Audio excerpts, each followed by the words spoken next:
Back in 2014, when I was a teenager, I was still living in my small hometown in Europe, in Bulgaria. Me and my childhood friends, two boys and one girl, were occasionally taking walks along the highway, which wasn't used that frequently. Most of the time, we would see a few trucks pass by, but it wasn't full of traffic, and it was very close to where we lived. So it was just a thing we often did. On the left side of it, there were houses, and on the right, there was a huge empty field with some hills there. But most of the land was empty, full of grass. On the right side, where the field was, there was an old abandoned canal which wasn't used since the early 90s. It was full of trash, sticks, and it was also used to dispose bones of farm animals, such as goats and sheep. But there weren't so many. Creepy, yeah, but we knew they were from animals. We visited it before during daytime. Nothing impressive, really, just an empty hole. One ordinary night, we decided to go on another walk along this highway, and we went to the end of it once and then came back. So we got bored since we're always doing the same thing. Someone gave the idea to go along the small dirt road which is alongside the abandoned canal, and we didn't give it much thought.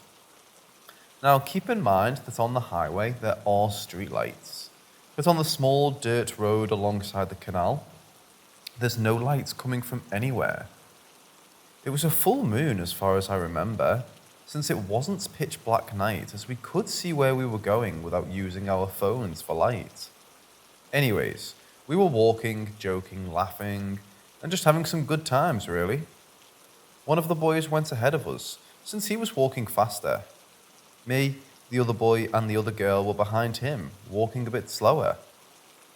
At the middle of the dirt road, the three of us decided to go back to the well-lit area of the highway and called the other guy to come back as well. A few minutes passed, and the first boy who was ahead was almost at the end of the dirt road when he started running towards us, screaming, "Guys, run!" So instinctively, we all turned around to see what was happening, and we just froze. We saw him running very fast towards us. There was something behind him, following him. Everyone managed to brush it off and run towards the highway, except me. I stood there for a few more seconds, trying to figure out what we were witnessing. It was very hard to describe. It was a figure that was somehow shining bright white light, and it was moving up and down, coming towards us. When I realized I couldn't figure out what I was seeing, I turned my back towards it and ran so fast that I even passed the others, even though they started running before me. We didn't stop until we reached the streetlights, and when we did, we turned around. There was nothing behind us anymore. We were terrified at first, but then we just dropped the subject and never spoke of it again. None of us shared this with anybody outside of our childhood group, since we thought people would start rumors that we're taking drugs, etc., since it was a very small town. A couple of years went by, we grew up, and everyone started moving out to the bigger cities in the area. So at one point, I was the only person from our childhood group left in our hometown, since I was the youngest of us four. This happened in 2017. I was hanging outside in my hometown with some friends, a completely different group of people, who were never close with my childhood friends at any point. We started talking about random stuff. Then it got dark outside, and one of the guys suggested that we should share spooky stories. Then he started talking and shared how recently he and three other boys were hanging out during the night, alongside the dirt road next to the abandoned canal. At this point, I was all ears. He then proceeded to describe how exactly the same thing happened to them.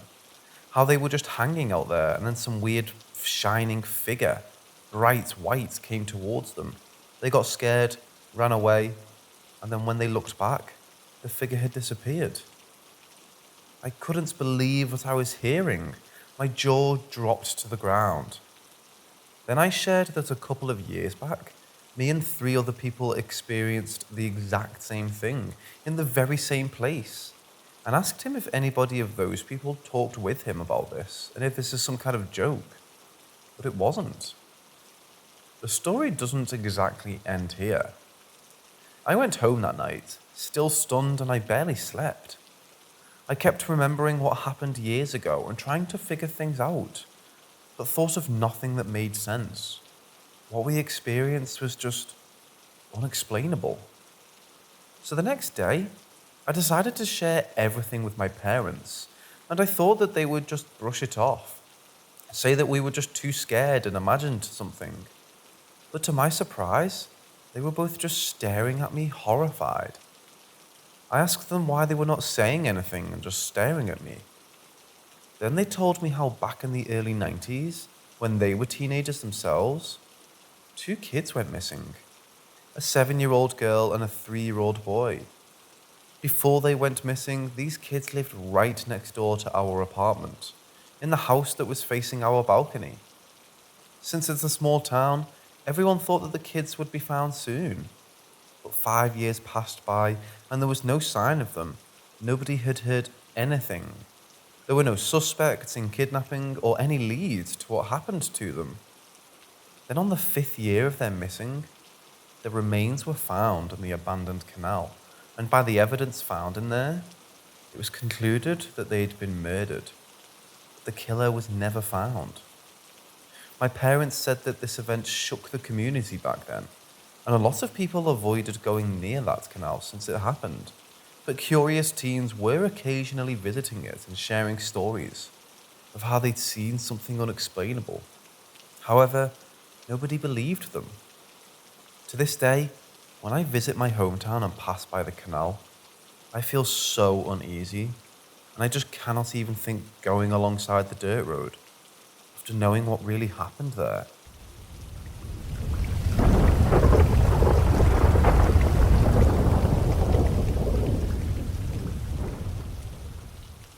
While I was camping at Indian Mound Reservation, I was subject to a ghost or ghosts. I woke in the middle of the night to the sound of someone walking around the tent. This was an old school A-frame canvas tent set up on a pallet-like platform. I also had the chills going from the bottom of my feet up my legs and into my spine. I was in shock because it was the feeling I've gotten before at my haunted house I grew up in.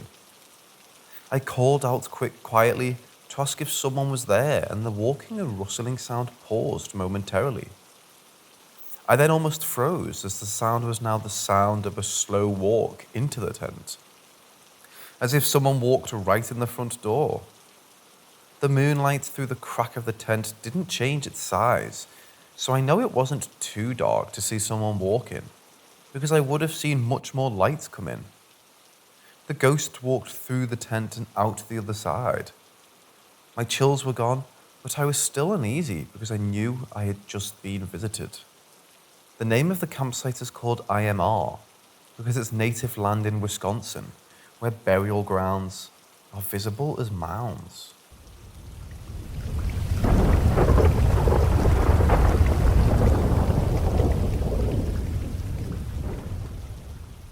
I had recently lost my mother when I was 12 years old. I took it about as well as you could expect a child could. I went through a lot of emotions and found it very hard to cope with the loss of her. One day, I was finally able to stand having friends over for the occasional sleepover. I had one of my best friends at the time stay the night with me. We were both in my room. I was in my bed and he was on the floor beside it. I always slept with the TV on and still do to this day. Now, the TV was on a stand on the foot of my bed. The power cord ran between the wall and my bed, so this cord was practically never touched. In the middle of a random conversation we were having before falling asleep, all of a sudden, the TV shut off. The room then went black, but not for long. To the left of my friend, by the foot of his makeshift bed, an orb appeared. Not in an instant flash, but a warm illumination of bright green light. It stood in place and pulsed in brightness slowly. No noise emitted from the source. I was frozen in fear. I quietly asked my friend if he saw the light. He said in the most fearful tone, "Yes, I do, but I'm scared to move." I slowly reached for the remote to the TV that is located on my nightstand. I hit the power button to turn it back on and light up the room. The TV won't turn on, and the pulsing light remains. I looked in between the bed and wall, and the power cord is out of the socket, roughly a foot away from the outlet. I plugged the TV back into the outlet as quick as I could. The TV turns on. As it lights up the room, I turn my attention back to the orb. It slowly dims into nothingness. It's as if it's slowly dissolved into a smaller and smaller source of light, until nothing was there.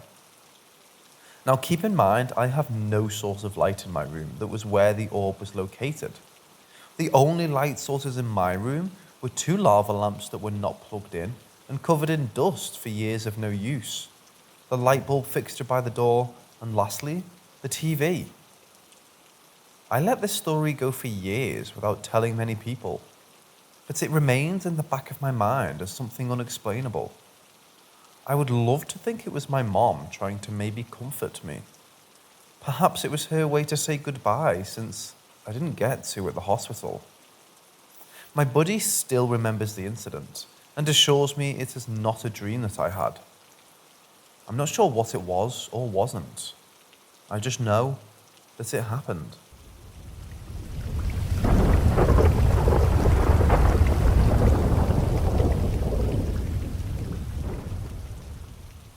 I moved out of this house 2 years ago, but I've experienced ghosts, UFO sightings, and shadow people while living there. When I was 8 years old, I moved into this 2-floor house in the city. As a kid, the first paranormal activity I witnessed was shadow people always running up and down the stairs. I used to be terrified of sleeping with my door closed because I always felt like it was going to be opened by a shadow, so I never closed my door.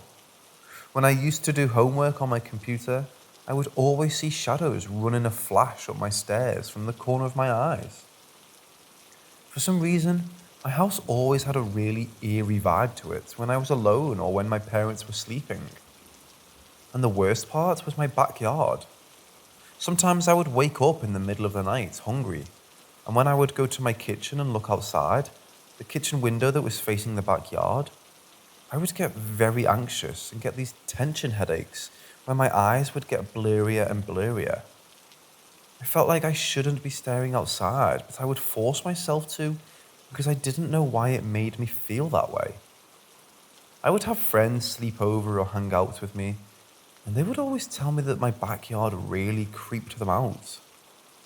I used to be really scared of being in my room alone at night, so I used to watch television in the living room. Every night, I would hear footsteps above my living room where my parents' room was. The footsteps sounded like boots walking back and forth. Even my dad acknowledged it, but he always brushed it off and said it was amusing. One night, my best friend had slept over. We wanted to hunt ghosts with my dad's old camera that had night vision. We caught what we thought were orbs. The camera would turn off when we would enter certain rooms. After this night, however, I stopped hearing paranormal activity or seeing any shadow people. As I got older, my fear started going away, and I didn't care about my door being closed.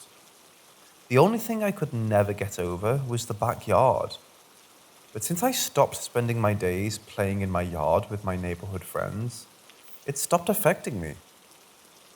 I even went as far as playing the Ouija board in my room and other parts of my house, but it just never affected me. I used to suffer from terrible sleep paralysis before the Ouija board, but I learned how to control them, so it gave me more incentive to get rid of my fears completely. I found out from my neighbor who lived across the street for many years that my house used to be rented to an old couple who both had died there. That's all I know about its history. Oh yeah, and about the UFO sighting. I went to the movies with friends and had my parents pick me up after. When I got home, I stayed in the front yard staring up at the sky with my mom, and something caught my attention. It was spinning lights that were swinging side to side. I thought it was satellites until the lights started moving the same way a hummingbird moves, jittery and quick. After that, it swooped to the right and disappeared in thin air. I tried thinking of many things it could have been, but no aircraft moves that quick, and it couldn't have been a drone because it literally disappeared. My mom would never admit what she saw, but I'm sure it was a UFO. I didn't sleep at all that night.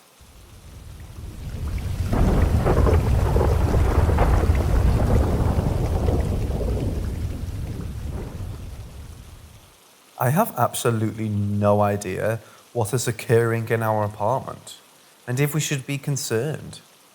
My fiance, me, and our roommates have been living in this apartment for a year now, but strange things keep happening.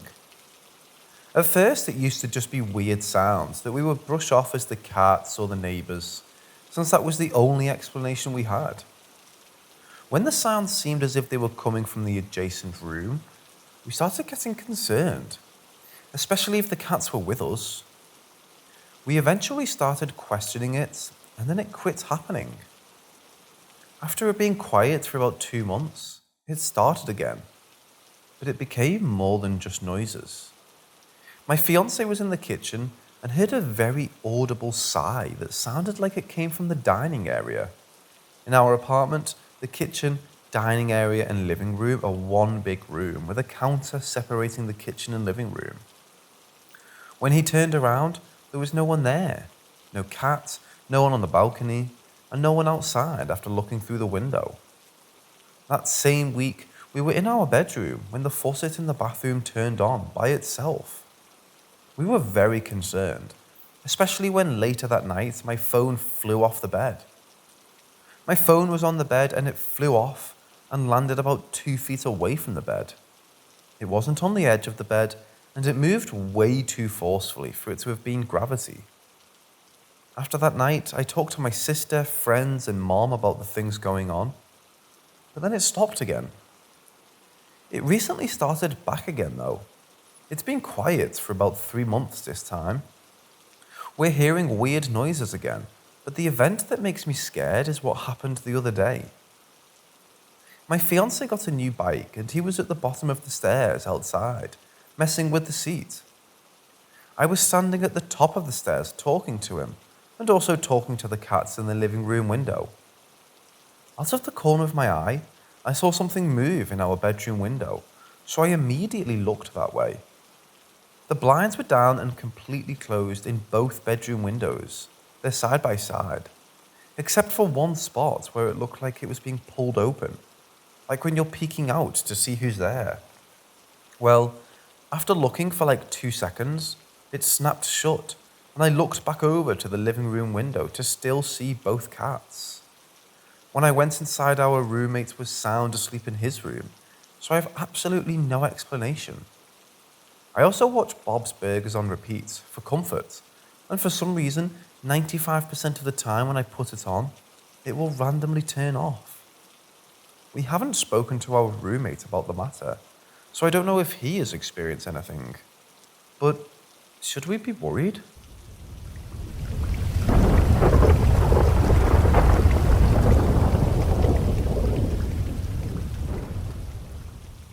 My fiance and I bought a house in July and have been settling in. It's an oldish house, built in the 60s across from a church.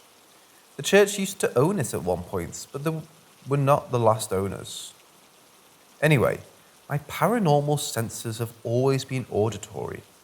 I have tons of personal paranormal experiences that involve hearing rather than sensing or seeing. And after a few of my scarier encounters, I've kind of learned how to turn it on and off, and I definitely prefer to keep it off. I've been with my fiance for 4 years, and I'm the spooky loving one. He is largely more logical. This matters because I'm about to recount to you his experience, and I want to make it known that I've never heard him say anything like this in our 4 years together. Nothing too weird has happened in the house so far, except the fire alarms keep going off. There are two of them, one in the hallway and one in a back room that's my office, and both of them keep randomly going off. We've replaced the battery, and they're not hooked to the electric in any sort of way, and one still went off the other night, right as we started some intimate acts. Another slightly weird thing, my dog won't go outside. My dog used to living on a mountain. He was raised being outside on his own a good amount of time, and he loves the outdoors. Now, it's sincerely a struggle to get him to go outside to the yard every single day. Sometimes I have to physically push him to the door and out the door. Once he's out there, he stares back inside at me, and it takes me ignoring him and leaving the kitchen for him to finally go out into the yard. So 2 nights ago, my fiancé is having indigestion and wakes up in the middle of the night. He really has to use the bathroom, so he gets up and starts heading through the kitchen towards the hallway. He suddenly stops and gets an overwhelming feeling of don't go down there. And he says it felt like a huge warning and weight on his chest. He said he felt watched as he turned around. He comes back to bed and lays down. Our room is a bonus room the previous owners made out of the garage. He lays awake for hours staring at the ajar door of our room, still feeling like he's being watched with the heavy weight on his chest. He says that at some point, the feeling went away like a sudden whoosh. It just happened, and he felt immediately lighter and was able to fall back asleep. The next morning, I go let the dogs out. They sleep in our spare bedroom halfway down the hall.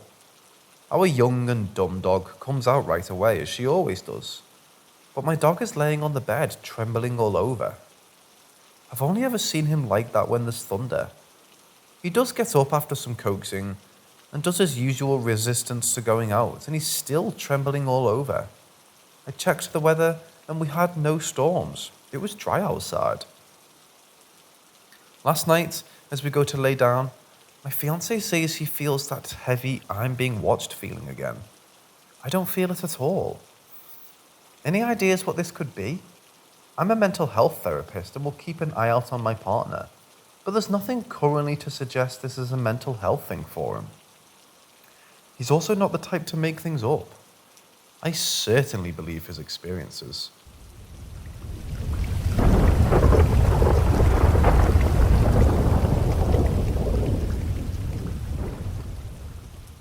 Over the course of the past few years, I've had a few encounters with the paranormal. I hope it's not, but no other explanation is left for me. In 2009, I was in my bed, sleeping, and my parents were also asleep. Sometime in the night, I hear my dad wake up and go to the bathroom, which is right across my bedroom in the hallway. I hear him flush the toilet, and as he was about to leave and go back to sleep, I feel like I'm drowning and can't open my eyes. It was all dark, just like you close your eyes normally. So I yell out, "Dad, help!" He walks in and shakes me violently to wake up. Once I've opened my eyes, I could see a look of terror on his eyes and my mum behind him, shaking in fear. My entire room was dripping from water. The ceiling, the furniture, the walls, everything was just wet, and water was dripping everywhere. Still, no logical explanation to this day. In that same bedroom, sometime after the first incident, my balcony doors would randomly explode every other few nights after midnight, when I would be in deep sleep. I tried staying awake a few times to see if it's my sleeping brain playing tricks on me, and sure enough, I would get startled by the explosion every time, no matter if asleep or awake. Exactly after midnight and holy water, my parents are Catholic, would only postpone the explosions for a week or two, then they would come back again. After I moved out to Germany, I would always have nightmares when going to sleep. One night, I stayed out until like 3 a.m. partying and whatnot. I didn't take any alcohol or substances, as I was a designated driver.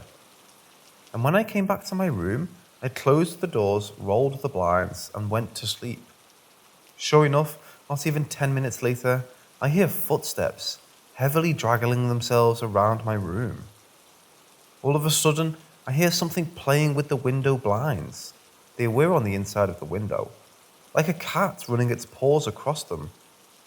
After it got bored, the footsteps continued towards my bed and I could feel a slight pull on my blanket. I was covering myself with it from feet to head at this point. And then I could feel something like a weight of a pit bull lay next to me. Around 5 a.m. at sunrise, the weight had disappeared and the footsteps stopped. Everything went back to normal, and I could barely sleep after such an event. After that, I couldn't sleep in that room without lights. In my current place, I had fallen asleep on my couch after a long day, and just covered myself with only a blanket over me.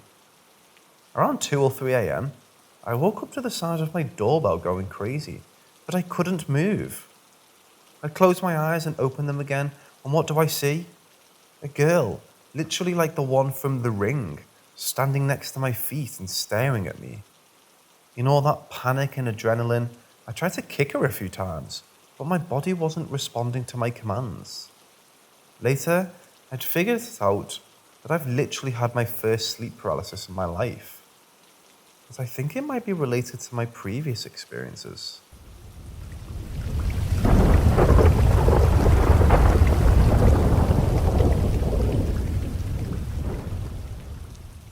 Back in 2012, my family moved to this fairly isolated house in the mountains of Colorado.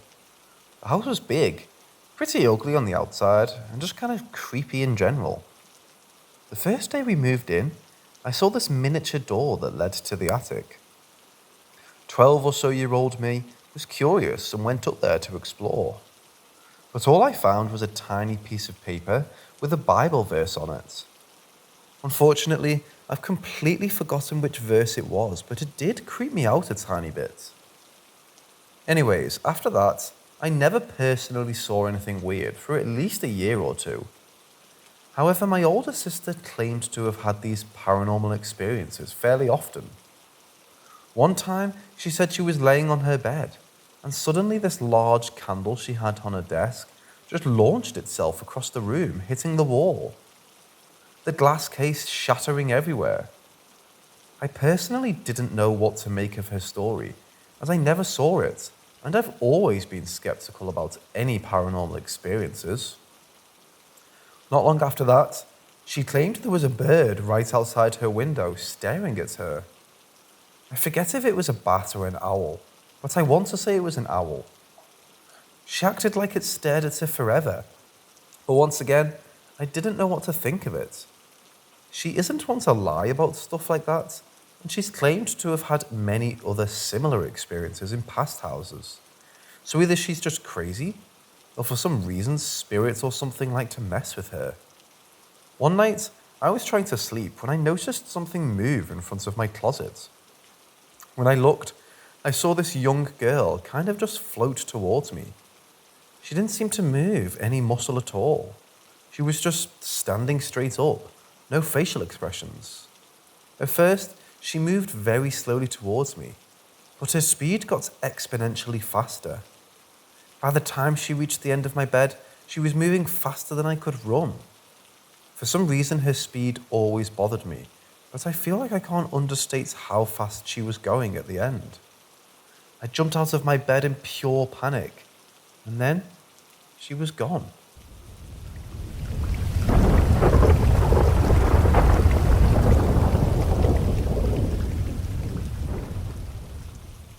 I was living in an apartment building in Brooklyn at the time and had been there for about 5 years when this incident occurred.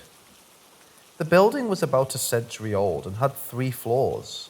There were no apartments on the ground floor, and the second and third floors each had 2 one-bedrooms. My apartment was on the 3rd floor, and a couple lived in the one next door, the layout of which was identical to mine, just on the other side of the wall. In all, there were 6 people in the building, including myself. And for a week or so around the holidays this one year, I had the entire building to myself. Everyone else was traveling to visit family. My family lives in New York, so I usually stay put. My next door neighbors asked me to care for their cat while they were gone, which I agreed to do. They often did the same for me, and I'd done it for them several times before, so I knew the cats well enough. Beginning the first night that I was alone in the first building, I started hearing voices from the apartment next door. Apart from the fact that no one was supposed to be there, what most unnerved me about it was the voices were whispering, and yet sounded nearer than they ought to have. Although the building was old, the walls were pretty substantial, and I rarely heard the neighbours when they were home. If we happened to be right across the wall from each other at the same time, I might hear the undertone of a conversation, spoken at normal volume, but never distinctly enough to make out words. Using that as a point of comparison, it seemed strange that whispers would carry at this volume, though I still couldn't make out individual words. I was a bit frightened, since I knew no one was staying next door. However, I had expected that it might be a bit creepy to be in the building alone, so perhaps I primed my imagination to play tricks on me. I began coming up with and refuting a series of rationalizations. Voices sometimes carried up from the street in strange ways, and I might be hearing people talking on the sidewalk. Unlikely, since it's winter. There doesn't appear to be anyone outside and all the windows are shut. Maybe the neighbours gave another set of keys to some friends and told them they could hang out there when they wanted to. They'd have mentioned this, and they would have heard people coming up the stairs and opening the door. There could be something wrong with the heat that's causing the pipes to make strange noises. Then why are these sounds only heard at night and regardless of whether the heat is on or off? And so on.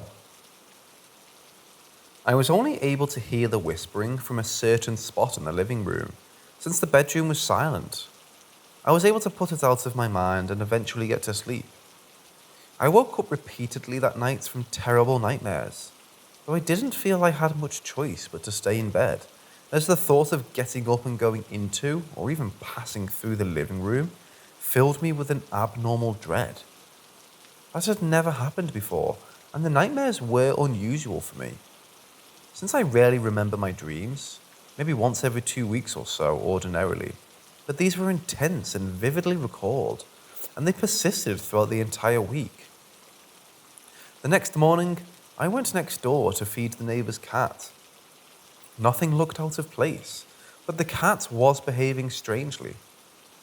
Ordinarily, he was friendly and would run to the door when he heard me coming in before parking himself next to his food bowl. This time, he sat in a corner of the living room, facing the wall, and staring up towards the ceiling. Even after I filled his bowl, he didn't budge, though he would usually bury his face in his food and inhale it. I went over and stroked the back of his neck. He hissed, never looking away from the ceiling. This added to my unease, and for the remaining days, I would only go next door to feed him in the early morning and late afternoon, while it was still light out. The next few days were the same, the cat behaving strangely during the day, though he would eat most of his food between my visits. The whispering sounds from the wall in the evening, and the nightmares at night. The only other strange thing that happened during the daytime was a sudden invasion of cockroaches. During that week, I encountered as many as 4 or 5 a day, as many as I would usually see in a year. They're inevitable in New York, and you have to resign yourself to the knowledge that they're tucked away in the walls of old buildings. But it was as if they were being driven from their usual hiding spots and into my apartment. Finally, the neighbours came back, though I didn't see them for several days after they returned, and the sounds stopped, along with the roaches, thankfully. One night later that week, there was a knock at my door. It was the woman who lived next door, and she was panicked. She said that someone was in her apartment and she'd called the police. I told her to come in to wait for the cops, locked the door, and asked what happened. She said she had looked out the back window and seen 2 figures standing on the rooftop of the building below ours, standing perfectly still and staring straight up into her window. She was freaked out and went to the kitchen to call her husband, shutting all the doors behind her. Then she heard whispers from the living room and called the cops, thinking that whomever she'd seen outside had gotten up the fire escape and in through the window. The cops came and told us to wait while they checked the apartment. We were peering out into the hall from my apartment. One cop gestured to his ear and mouthed the word voices to the other. They flung open the door, went in with guns drawn, and moved from room to room. They said afterward they thought they'd heard someone when they were outside the door, but the apartment was empty, with no sign of a forced entry or exit, and there was no one on the roof below.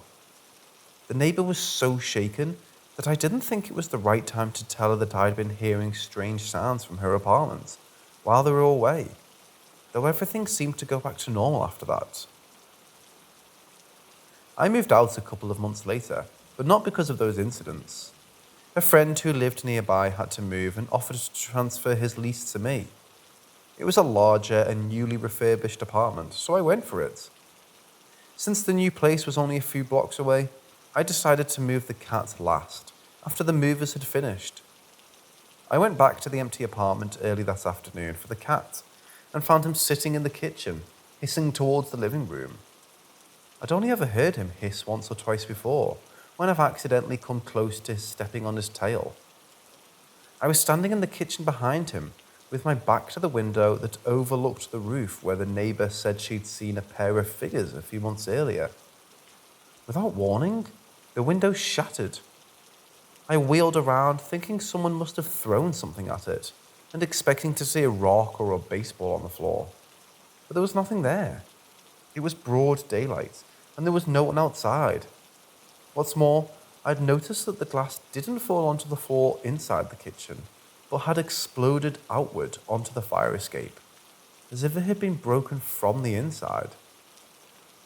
As I said, I moved because I'd found a better apartment, but I was not sorry to be out of there after all that, and I hustled the cat into the carrier and out the door as quickly as I could. I had to go back for smaller items a few times over the next week, but only during the daylight hours, and I felt a serious unease each time I walked through the door.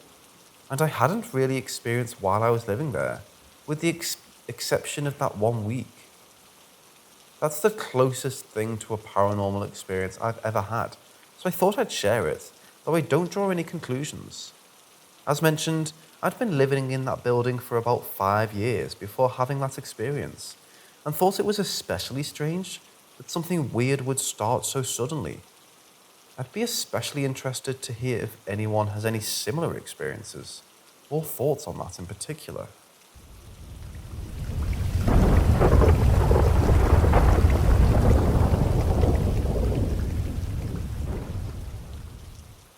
It was probably 2 or 3 a.m. I just woke up in the middle of the night for no reason. It's pretty normal for me to do that.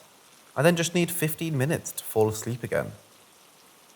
While I was waiting to fall asleep again, I heard my room door open and somebody come in. I have a wooden floor. That would make a creaking sound at the smallest things, so you can pretty much hear a mouse running around. So little was necessary to creak that wooden floor. First, I thought that it was my roommate. He sometimes comes into my room to steal one of my cigarettes. Well, I never caught him doing that, but I'm pretty sure he does it. So I was ready to confront him. So I was waiting for him to do something so I can spot him on the act. So I was waiting and waiting, but he didn't do anything. While he was waiting, my brain that was still a bit sleepy remembered something. My roommate wasn't in the house that day. He told me he was going to a party and then sleeping at a friend's. So I thought, shit, a burglar. And I calmed down and thought it through. Maybe he came back home because his friend didn't want him at his house. Or he has somebody else over. But why is he in my room and just standing there? Is he drunk and is he doing some weird things? Maybe took something and now acting weird? Well, now I was concerned he would do something stupid. So I was about to turn around until I felt a warm breeze on my neck. It felt like somebody was breathing on my neck. I was frozen, goosebumps all over my body. He must have moved and is now breathing down my neck. My bed is in the other corner of my room. He at least had to take 3 steps to do this. But I didn't hear anything. But I still tried to think rationally. Maybe it's just a breeze. It is the summer and I'm sleeping with my window open. It's probably just a breeze. But there was still the problem of my drunk roommate on drugs, or a burglar, so now I had to find out what it was. If it was my roommate on drugs, help him. If it was a burglar, just take whatever you want. I'm going to pretend I'm sleeping. So I made a move to turn around. I was sleeping on the side, my back turned against the door, so I had to do a full 180. While I was halfway turned, I just felt terror, like pure fear. My survival instinct said to me, do not turn around or you will die. I have no idea why I'm thinking that, but it takes my whole willpower not to start shaking out of fear. Because my survival instinct also said, if you move, you are dead. I didn't know what was happening. My brain was thinking what it is that is giving my body so much terror. Without even seeing it, but there was nothing. It didn't make sense. Am I having a panic attack? But why now? I had panic attacks in the past, but they didn't feel like this. I just knew with every fibre of my body, as soon as I moved, this thing would kill me. So until 5 a.m, I was just laying there, full with fear. Until it just vanished. All of my fear was gone, like that. As soon as I opened my eyes, I looked at the door.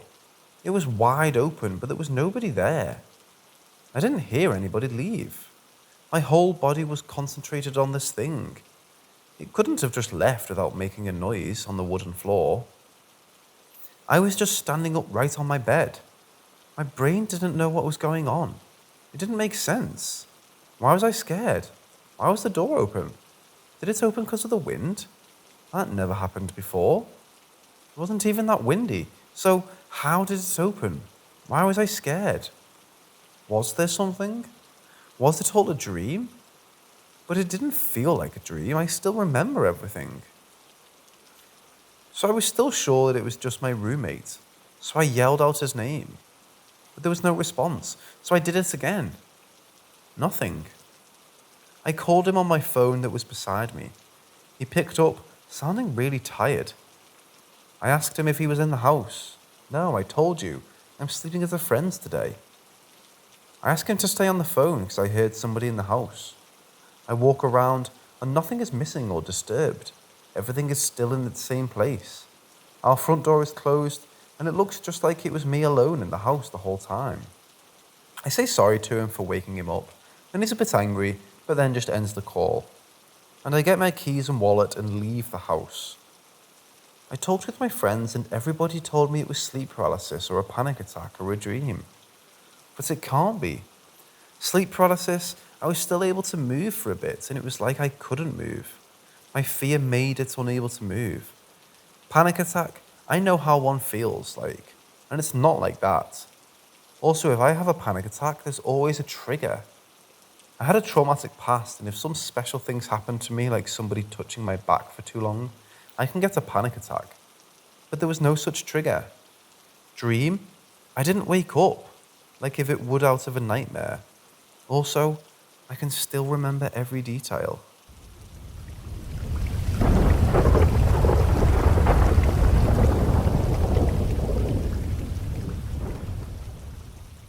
These events all happened a few years ago while I was in college, and it was over the course of a few months while I was pet sitting at different times.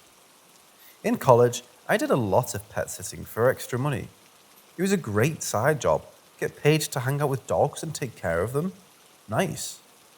A lot of the time I would stay at the person's house because it helped the dogs stay calm to have someone with them, and because the owner wanted to make sure nothing went wrong with their house while they were gone. So there was one house. It was old and in a very quiet neighborhood. As in, I don't think anyone in the neighborhood was under the age of 55 or 60, and I very rarely even heard cars on the roads. The backyard was very deep and had a ton of trees, so you couldn't see your backyard neighbor because of all the foliage, and both houses to the side were empty. One was under construction, the other was a rental that was empty and stayed empty for months. I'm pretty sure the lady who owned the house I was helping with said the owner was very sick. But again, this was years ago. I may be misremembering. Either way, the neighborhood noise factor was absolutely zero, which was great for a big old dog and a student trying to study. Now, onto the weird bits. This house was close enough to my university that I could swing by during my breaks between classes to let the dog out. One day, right around noon, I was standing in the dining room sorting the owner's mail, junk mail ads she had asked me to throw away. On the table, there was an unopened, full £20 bag of dog food. It was near the centre of the table. The walls of the dining room were about 3 feet from the edge of the table, enough to walk around and scoot a chair out, but not large. Anyway, I'm standing there, still, sorting the mail. My dog is laying at my feet, also still. There are no cars driving by, no air, no draft, and this £20 bag of dog food suddenly goes flying off the table, hard enough to hit the wall. It went parallel to the floor, hit the wall, and dropped down. Not like it just fell over and hit the floor. It looked like it had been swept off the table, or thrown somehow. But nothing in the entire house was moving. The AC wasn't even on. I remember, because I had been considering turning it on for the afternoon, in case the dog got hot. I had to get back to class, but I didn't understand how it could have happened. How does a full bag of dog food fly something like 4 or 5 feet so fast, and hit the wall so hard? The next time I was there, a few weeks later, this owner travelled a bit for work. I was there frequently. I was feeding the dog. Now, this dog is old, so he had a metal food stand for his bowls, so he didn't have to bend down so far. You could always hear when he was eating or drinking because the food bowls would clank against the stand. This time, I heard the clanking for a while and thought it was weird that the dog was taking so long to eat his dinner. Usually he was very quick about it. I had been getting my stuff set up to start my homework and could still hear the clanking. I didn't think anything of it. Maybe he was getting a really long drink, I thought. Until I looked down and realised the dog was right next to me, and I could still hear the clanking. I got up to see what was going on, but the second I turned the corner and could see the food bowls, the clanking stopped. I checked if the bowls were over or under a vent, or if a window was open. I checked if there were any cars going by, but I hadn't heard anything, and I was closer to the road getting my homework set up than the dog bowl was by a significant amount. Also, the sound was very rhythmic. I thought a dog was eating after all, and it was late enough that the construction crew next door had wrapped up hours before. It also stopped the second I saw the bowl, not before and not after. After that, I asked my girlfriend to come stay with me while I was there. One night, we were hanging out watching Netflix and petting the dog. We decided to go to bed and pause the show. It was about 1 a.m. Just a reminder, both houses to the side were empty, and the backside neighbour was too far away to even see. After a moment or so of silence, both my girlfriend and I and the dog heard a voice speaking. The dog perked his head up and was looking between the front door and back doors. My girlfriend heard the noise from around the front door. I heard it from around the back, near the dining room, with the table and dog bowls. The sound was fairly distinctively someone speaking, but it sounded muffled, like from another room. We looked out the windows, but there were no other lights on in the neighbourhood, and we heard no cars. Like I said, old person neighbourhood. We didn't see anyone outside, despite the streetlights and clear lines of sight. No one could get into the rental property. It was padlocked up tight, and you could see pretty well through the gutter construction, and there wasn't anyone there either. The dog also couldn't pinpoint where the sound was coming from. Had it been a car driving by or a radio, the house was dead centre of a long residential road, and the only other road dead-ended directly into this house. As in, if the curtains weren't drawn, oncoming headlights from this road would be blinding. But there weren't any headlights or tail lights on the road, and no car noises that we could hear. Other than a few random things, the last thing that happened was the next time I stayed there. My girlfriend and I were getting ready. She was in the bathroom. I was getting dressed in the bedroom right next door. There was a small hallway between the two doors, and we both heard a woman's voice scream my name, but it sounded faint, but the sound was originating from the hallway. My name is fairly unique, and that was also the only sound. Had it been someone outside yelling, which the sound acoustics would have had to be insane for it to sound that way in the interior hallway of another house at least 2 houses away, I imagine we also would have heard something else they were yelling. Both my girlfriend and I stepped out of the rooms we were in, independently of the other. We both heard it and hadn't said anything ourselves. I don't know if the dog heard this one. He wasn't in my line of sight. The last thing that I remember happening was the last night I stayed there.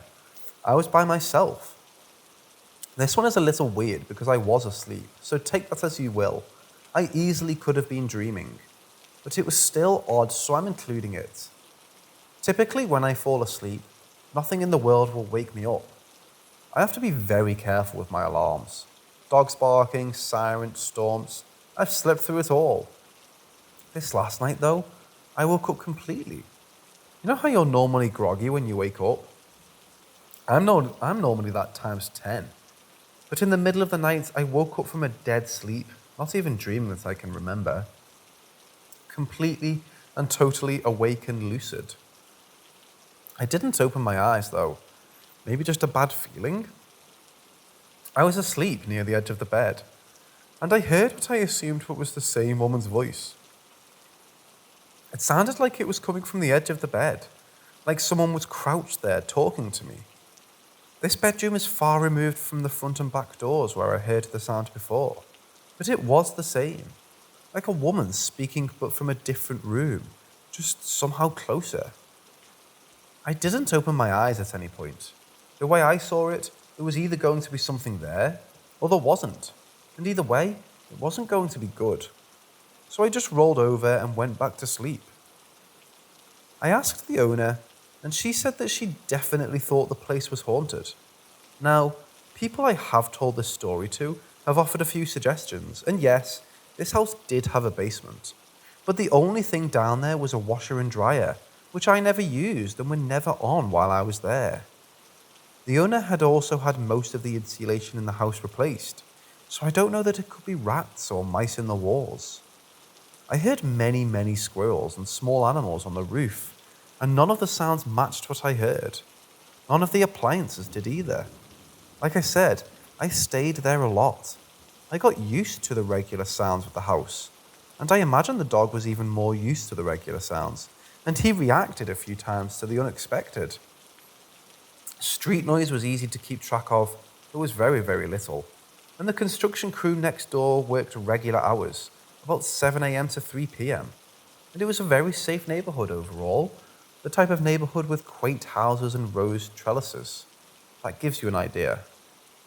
There were a few other odd incidents, weird bruising, lights flickering, creaks, but those are easily explainable. Wood floors, old house with weird lights, and me being in a somewhat unfamiliar place and probably bumping into more things than usual. I wouldn't consider those as anything too odd.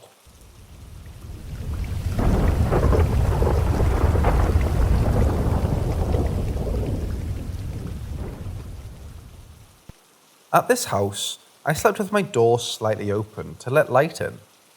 I don't know why I did this exactly, because now I have to sleep in pitch darkness. But I think it was something to do with the fact I was seeing people in the corner of my room. Just purple shadowy figures, normally just walking or moving in a way that looked like they were chatting. It was often just out of the corner of my eye in the corner of my room, or when I had woken from a dream. I chalked it up to sleep paralysis. Then one night, I was laying in bed and everyone had gone to sleep. My room is situated where you have to walk past it down the hall to get to my sister's. And at the end of the hall is the garage or storage area. My sister had already gone to bed, passing me and wishing me good night as she did so. So I was confused when I saw her walk past my doorway again, the tiny bit of light from the nightlight in the hall illuminating her back. I got up, curious, and called to her. "Sister name, what are you up to?" She kept walking. I got out of bed and and peeked my head around the corner.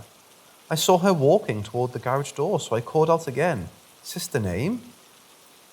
She opened the door and shut it behind her. I presumed she was out of it or was just playing a joke on me, so I ran over and opened the garage door. Our garage was a square, with nothing to hide behind. It had a small staircase to an area above, and the garage below. You could see the area above as you entered. I didn't see her in the upper level, so I ducked into the garage and looked around. She wasn't there. Confused, I wondered if she had somehow hidden in the upper level whilst I looked below and had left. But the door wasn't one that could really close without being heard, so I left the garage and opened my sister's room. She was in bed, her phone on her lap, mindlessly scrolling. She looked up at me, confused. "What's up? Did you just walk down the hall then into the garage? How did you leave without me seeing you?" "I haven't left my bed since you said good night to me from your room." "Oh, right. Well, I just saw the shadowy silhouette of you go down the hallway and into the garage before vanishing." "And you followed it? I thought it was you." "Weird. Must be the spooky spirits, I guess." My sister and I never really believed in standard ghosts and had made up the crack theory that the people I saw were just spirits from a different timeline accidentally slipping into ours. So this experience never really scared me. Honestly, I just thought it was cool, lol. This was the last experience I had in that house before leaving, and haven't seen any figures in my new place. Though a clock that had no batteries did start ticking during the night. But hey, it was probably just a strange clock.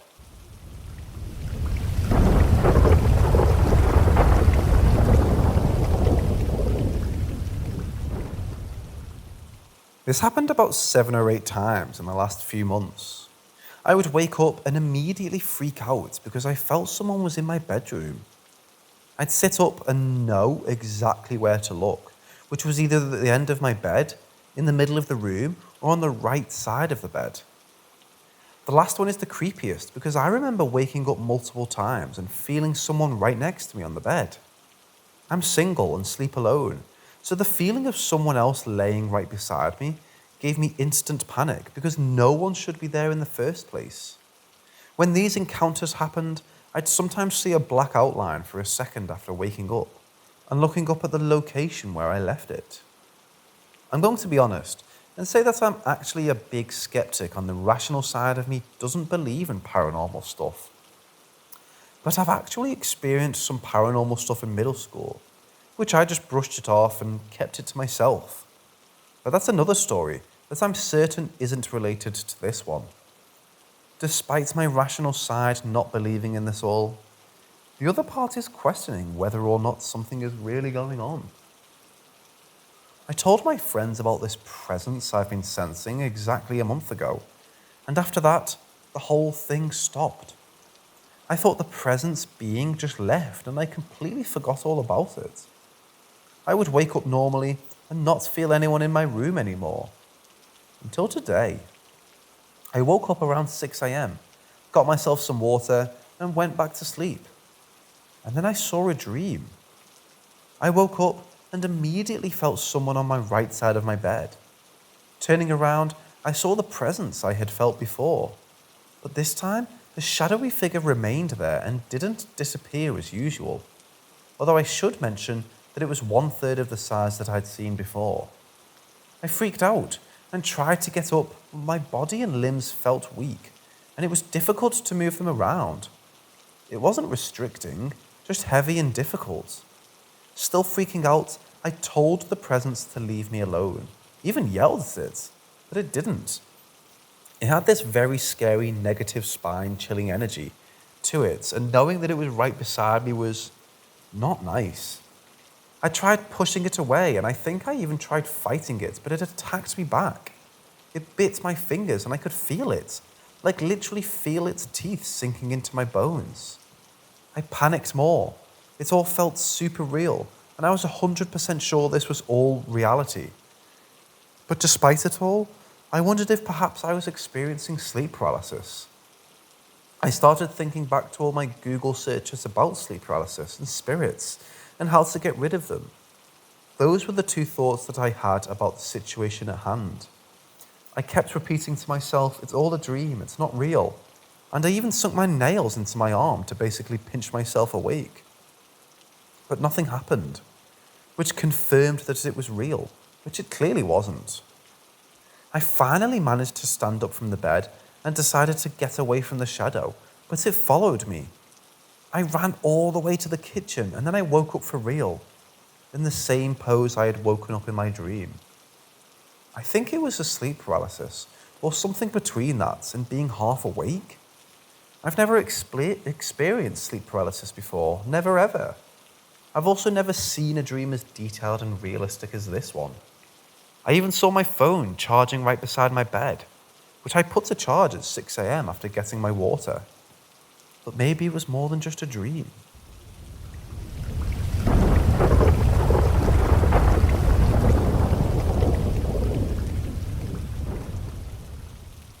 As a child, I used to have these kind of next level deja vus. I would have a dream just once, and sometimes the same dream many times over, and I knew this sequence of events was going to happen. I would remember the words being said, the vibe of the moment, the way the ball was going to bounce. I would then remember that sequence over and over again, sometimes for months, sometimes for years. I would always think to myself, oh yeah, that thing. I wonder when it's finally going to happen, because it got annoying at times. Most of the dreams were stuff like knowing exactly what kind of kick-ass save I was going to make at a soccer goal. But some were more sinister. I knew, for example, that I was going to get bullied at some point, and that I'd have no friends for months and months. At about 10, I prepared for this the only way I knew how, which was inventing soccer minigames so that I could still play soccer when the time of no friends came around. And sure enough, I did get bullied years later. All of these dreams, or whatever you might call them, came true, just as I knew they would. But one of them hasn't yet. It's by far the scariest one of them. It's adult me, saw the dreams many times as a kid, and my dad in a park. We talk about the fact that my mom will be here soon, and we will then go to a certain place. I can't remember where. But instead of going there as a group, my dad takes an alternative route by the shore so we can see some of the boats. He walks away from us down this boulevard with tall trees on each side. When he is about 50 meters away from us, walking with his hands behind his back, I look back at him and for some reason know that I will never see him again. And my heart is filled with pain as if he had just died. I know those were the last words he ever spoke to me, and for some odd reason, I'm certain that there is nothing I can do to stop whatever is going to happen. I used to cry every time I reminded myself of this as a kid. I remember this sometimes when we were in a situation close to this, in a park near water somewhere. I always get emotional in my head, sometimes even a tear.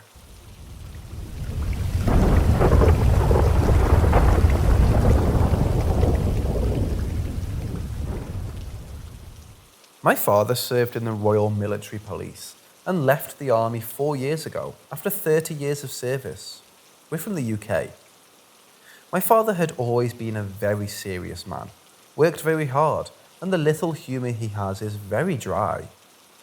He's travelled the world with his work and experienced all manner of life. He's the last person to believe in the paranormal. So just over 10 years ago, he was on a posting in Germany, the last of the British troops before all the bases were closed. He had moved into a big old house. The house was where Hermann Goering, head of the German Luftwaffe, lived. My father lived there with 3 other high-ranking officers from different regiments, all of which mostly kept to themselves. After 4 months, he happened to have a weekend alone in the house. In the evening, he was sat downstairs watching TV, when he heard footsteps coming down the stairs and into the hallway. He thought nothing of it, until the 4th time he had heard someone come down the stairs. He assumed one of his housemates had returned from leave early. He had gone to look, but there was nothing there, and after checking the rest of the house, he went to bed. The following 2 nights, The same thing happened, but my father put the noise down to it being an old house with creaky floors. Monday morning, he reported the noise, along with the draft in the bathroom and the leaky tap, to the site's maintenance office. His housemates had returned, and he had forgotten all about it. A couple of weeks later, he happened to mention the noises he had heard to the old German cleaner. She said in the most matter-of-fact way, that was Cedric. It turns out Cedric was a Polish prisoner of war who used to work in the house. He was sadly beaten to death in the house, and it was believed his spirit has remained in the house ever since. The cleaner told my father that Cedric walks the stairs every evening and makes occasional noises or gusts of wind during the day. My father told us occasionally about noises, etc., that could have been Cedric, but none of us believed him. He learnt the ways of Cedric. There was never any flair or imagination to his stories, just simply there was a ghost that wanders around my house. 6 months later, I went to Germany for a work experience placement near to where my father was based. He picked me up from the airport and took me to the house where he lived. I stayed the night there, and there was no sign or mention of this so-called Cedric. In the morning, I was going for a shower when my father said, "Don't worry about the wind, it's just Cedric, but he means no harm." I thought he was winding me up, but I still put a towel under the door to avoid any drafts. I had just about finished my shower, about to go and tell my father his made-up ghost doesn't exist, when this breeze or gust of wind, whatever it was, blew right through me. It was like nothing I had experienced or known since then. It left me cold for the rest of the day. I grabbed my towel and raced out into the bedroom. I got changed, packed my bags, and walked out of that house. I believe it to be the only paranormal thing I've experienced. Thinking back, I cannot see how that could have been a draft or my father winding me up. I don't know what it was, but I do know there was definitely a presence in that house.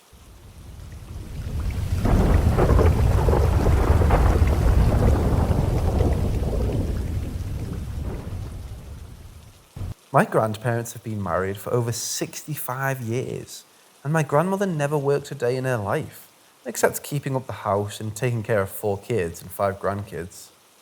My grandfather was a carpenter in the Air Force for 20 years, and retired and went to work in the paper mill till he was 65. They got married when they were 16, and the only wedding present they got was a hand-built oak chest of drawers that a family friend made them. Let me tell you, it took 3 men to pick it up. It's that heavy. My grandmother died of scleroderma a few years ago and left my grandfather behind to fend for himself. This man has never had to lift a knife to butter on bread or cook a potato when she was alive. Sadly, he died a year later of heart attack, but I think it was heartache. They left all the grandkids' money, but one of our uncles took the money and ran and hasn't been seen since. I wanted something of theirs so that I'd have something to remember them by, and I could possibly pass it down to one of my kids. So, I took the chest of drawers. It took 3 of us to put it on a U-Haul and get it home. I was excited to have something of theirs, and might I remind you, almost 70 years old, and the only thing that was updated on it was probably the handles. Fast forward to a month after having it. It's about 1 a.m, I'm laying in bed, and the wife is sleeping next to me. And I suffer from insomnia anyways. My son's room is cater corner from our room across the hallway, and the bathroom is directly across us with a nightlight. The light is just bright enough so that you can see to go to the bathroom. I see a shadow walk by and block out the light for a sec, and I freeze, not knowing what to do. And I wait to see if my dog will bark, but nothing. I end up getting up to find nothing in the house. This happens over the next few months. Sometimes the shadow stops and looks at me, or just keeps walking. One night, I'm putting my 5-year-old at the time to bed, and he tells me that his great-grandmother was talking to him, which he's never met her. He's telling me how much that he doesn't like her, but he won't tell me what she said to him. My wife never did like the dresser, and had been wanting me to get rid of it for some time now. It sits in the spare room with a blanket over the mirror. You might ask, why did I put a blanket over it? Well, you see, ever since I did that, whatever is on the other side of that mirror has stopped showing up in my house. Now, I have only seen shadows and my wife never saw anything, but it seemed to be evil when it came to my son. The shit he would tell me sometimes would make a dead person wake up.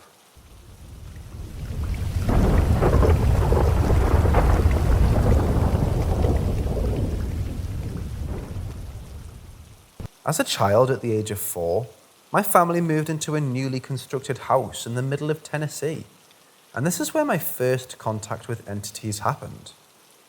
One of the first nights I was there, I will always remember walking into my parents' walk-in closet. As I walked in, I felt a cool, refreshing wind blow over me and saw an entity that looked like a man made of TV static standing in the doorway to the attic. I felt completely at peace and happy. However, I ended up passing out in the closet and pissing all over my mom's shoes. Later on, as I grew to be about 14, I saw a burned face and manacled hands floating into my room by my door.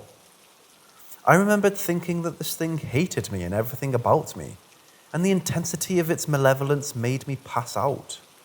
The next day, I would walk through the area where the entity appeared and occasionally see it out of the corner of my eyes. I would routinely see shadows moving out of the corner of my eyes of men in big hats and cats and dogs. One day I saw these shadows and all of a sudden my sisters screamed bloody murder. I ran into their room and saw movement out of my peripherals fleeing. My sister said a big cat, not our cats, jumped on her and pinned her down. Both of my sisters saw it as well.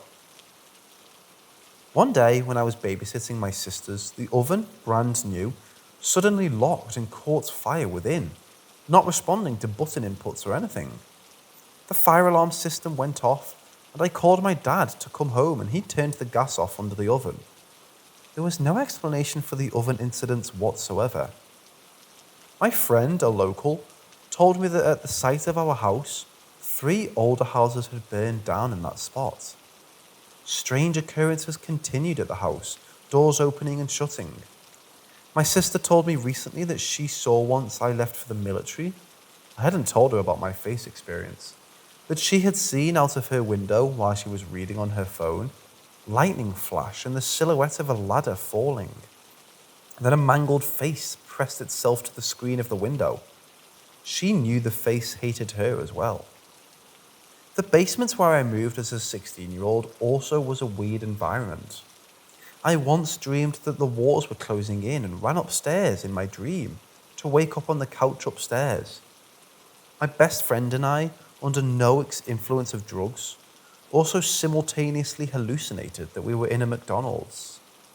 The basement seemed to always amplify hysteria and cause people to act out of character. At a party for high school students we threw, a normally mild-mannered kid freaked and for no apparent reason punched a pregnant classmate. Also, I had a scary dream about my grandpa being a giant in my basement laughing at me. The next day, I found out he had died that night. I don't know if this is relevant, but he was a Mason. I dread visiting my parents at this point because of this house. While they were very kind and loving when I was younger, by my teens they had become abusive narcissists and boundary-crossing maniacs. And quite frankly, I'm worried about them both. My dad, formerly a devout Christian, had been visiting spirit mediums, which I found out through a reliable source. They also refused to admit our house is haunted. And that's simply the house. I also had a crazy Ouija board experience in high school. Me and a group of friends went to the oldest building at school and started playing. For some reason, at the time I was skeptical about this process and not taking it seriously. Maybe to impress the ladies. Anyway, as the 5 of us started to play, we asked, "Is there anyone there?" Y-E-S. "What's your name?" C-O-B. Then I started laughing about it. "Don't worry, y'all, it's Corn on the Cob, man. He's related to the Jolly Green Giants, don't you know?" And suddenly the planchette whips to no. Corpses of Belial. Not sure if that's the name exactly, it was something really similar. Don't sleep alone. Except for you, me. Then we asked it, are you a good spirit? It says, no, don't sleep alone. We are legion. So obviously we try to say goodbye, and the planchette whips in infinity symbols across the board.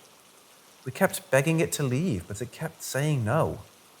And it says, Brendan says hi from hell. As soon as it says that, my friend whips her hands off the planchette and starts bawling. Apparently that was the name of her dead brother.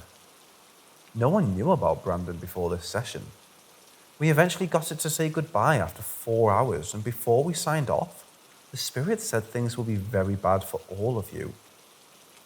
Strange events started happening to all of us, including me, even though it told me I was okay to sleep alone.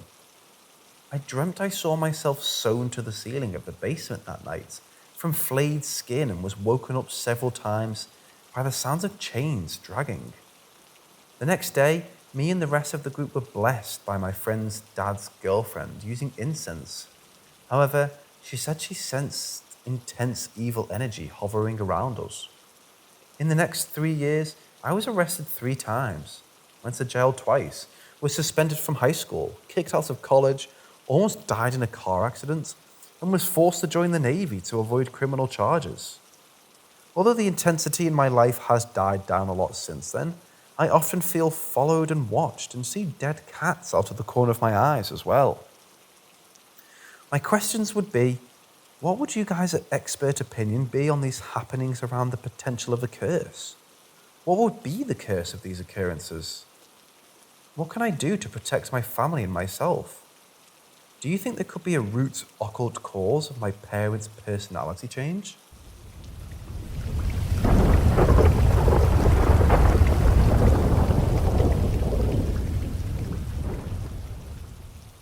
I should start by saying that I'm 18, female, and that my parents are divorced, and have been divorced since I was 3. I lived in Texas with my mom until I was 8, and I believe it's when I moved back to California, where I was born, that this experience started happening. I'm not really sure when it exactly happened. It honestly could have been started when I was living in Texas, but sometimes in the morning, while me and my mom would get ready, I would hear a very distinctive ding sound. It sounded a lot like a bell, but always caught my attention too, and always sounded exactly the same. I assumed it would have come from my mom's room, since she was the only other person in the house with me. I always thought it was a noise from her dresser, because she had glass plates holding her jewelry and perfume, but I'm not sure if I ever saw her at her dresser whenever I would hear the ding sound. I remember asking her one day about the dinging noise and what in her room made it, and she said nothing in her room made that noise. Like I said, it was something so clear and loud to me, and immediately when I heard it, I recognized it. I just brushed it off because it wasn't every day either, and just happened once in the morning. But I did heavily associate my mom to this bell-like sound. A few years later, my dad and step planned a New Year's trip with their friends to go to Arizona. So basically, they rented a huge house where everyone would stay. And it was mostly for the grown-ups to drink and do whatever, while me and my younger siblings would try to entertain ourselves. I believe I was 14 at the time, but the most important thing to remember is that I'm with my dad, and my mom is back in California. Me and my siblings shared a room. Me and my brother got the single beds in the room, and my sister slept on an air mattress in between us. The room we were in was connected to the kitchen, and the other rooms were nowhere close to ours. Being a teenager, I was up late on my phone during the night while my 2 siblings were fast asleep. I believe it was the first night, but I was doing something on my phone, I can't remember what exactly, and I heard the ding come from somewhere in the house. It did sound pretty far away in the house, so I thought maybe someone had the same thing as my mom. But it was dead silent in the house, and most likely, everyone was asleep. It was a quick ding, and I couldn't put any thought into it. The next night was probably the scariest experience I've ever had. It was around 1 or 2 a.m., and I was on my phone, and probably the only one awake at that hour. I was just minding my business when I heard the ding again, coming from somewhere in the house. Of course, I noticed it, but went back to what I was doing. Then I heard it again, and again, and again. The same ding, sounding exactly the same, and the pause between each ding was the same. I don't remember ever hearing the ding more than once at a time, but it just kept going, and then I realised it was moving. I could hear it coming from somewhere distant in the house and coming closer to where I was. It sounded like it was floating to me, or something was carrying it to me. Now I should say that the door was wide open to the room I was in, and whilst froze, once I realised it was moving. I never felt so much fear in my life, and when I heard the dinging entering the kitchen, I hid under the covers and tried to pretend I was asleep. It entered my room, and it was super loud at this point. Granted, I was shaking and terrified, but the dinging never moved from the door of the bed, and stayed there for about 2 minutes, just dinging over and over again. I believe it was watching me. Finally, I heard it leave the room and disappeared into the house, and I fell asleep right after. I should also say I never heard any footsteps or anything other than the dinging, just the damn dinging over and over again. I told my parents about it in the morning, but they didn't believe me at all. I haven't heard it again ever since that night, and it's a certain ding that I've never heard anywhere else, and hopefully won't ever hear again. I really have no idea what it could be. The only conclusion I have is maybe it was something that followed me until I was 14. It couldn't have been connected to my mom since she wasn't even in Arizona at the time. I sometimes regret not looking up from under the covers, or even taking a video so I could have audio of this noise. If anyone has any idea what it could be, please let me know. I can't find anything about it, and I've been curious about this for so long.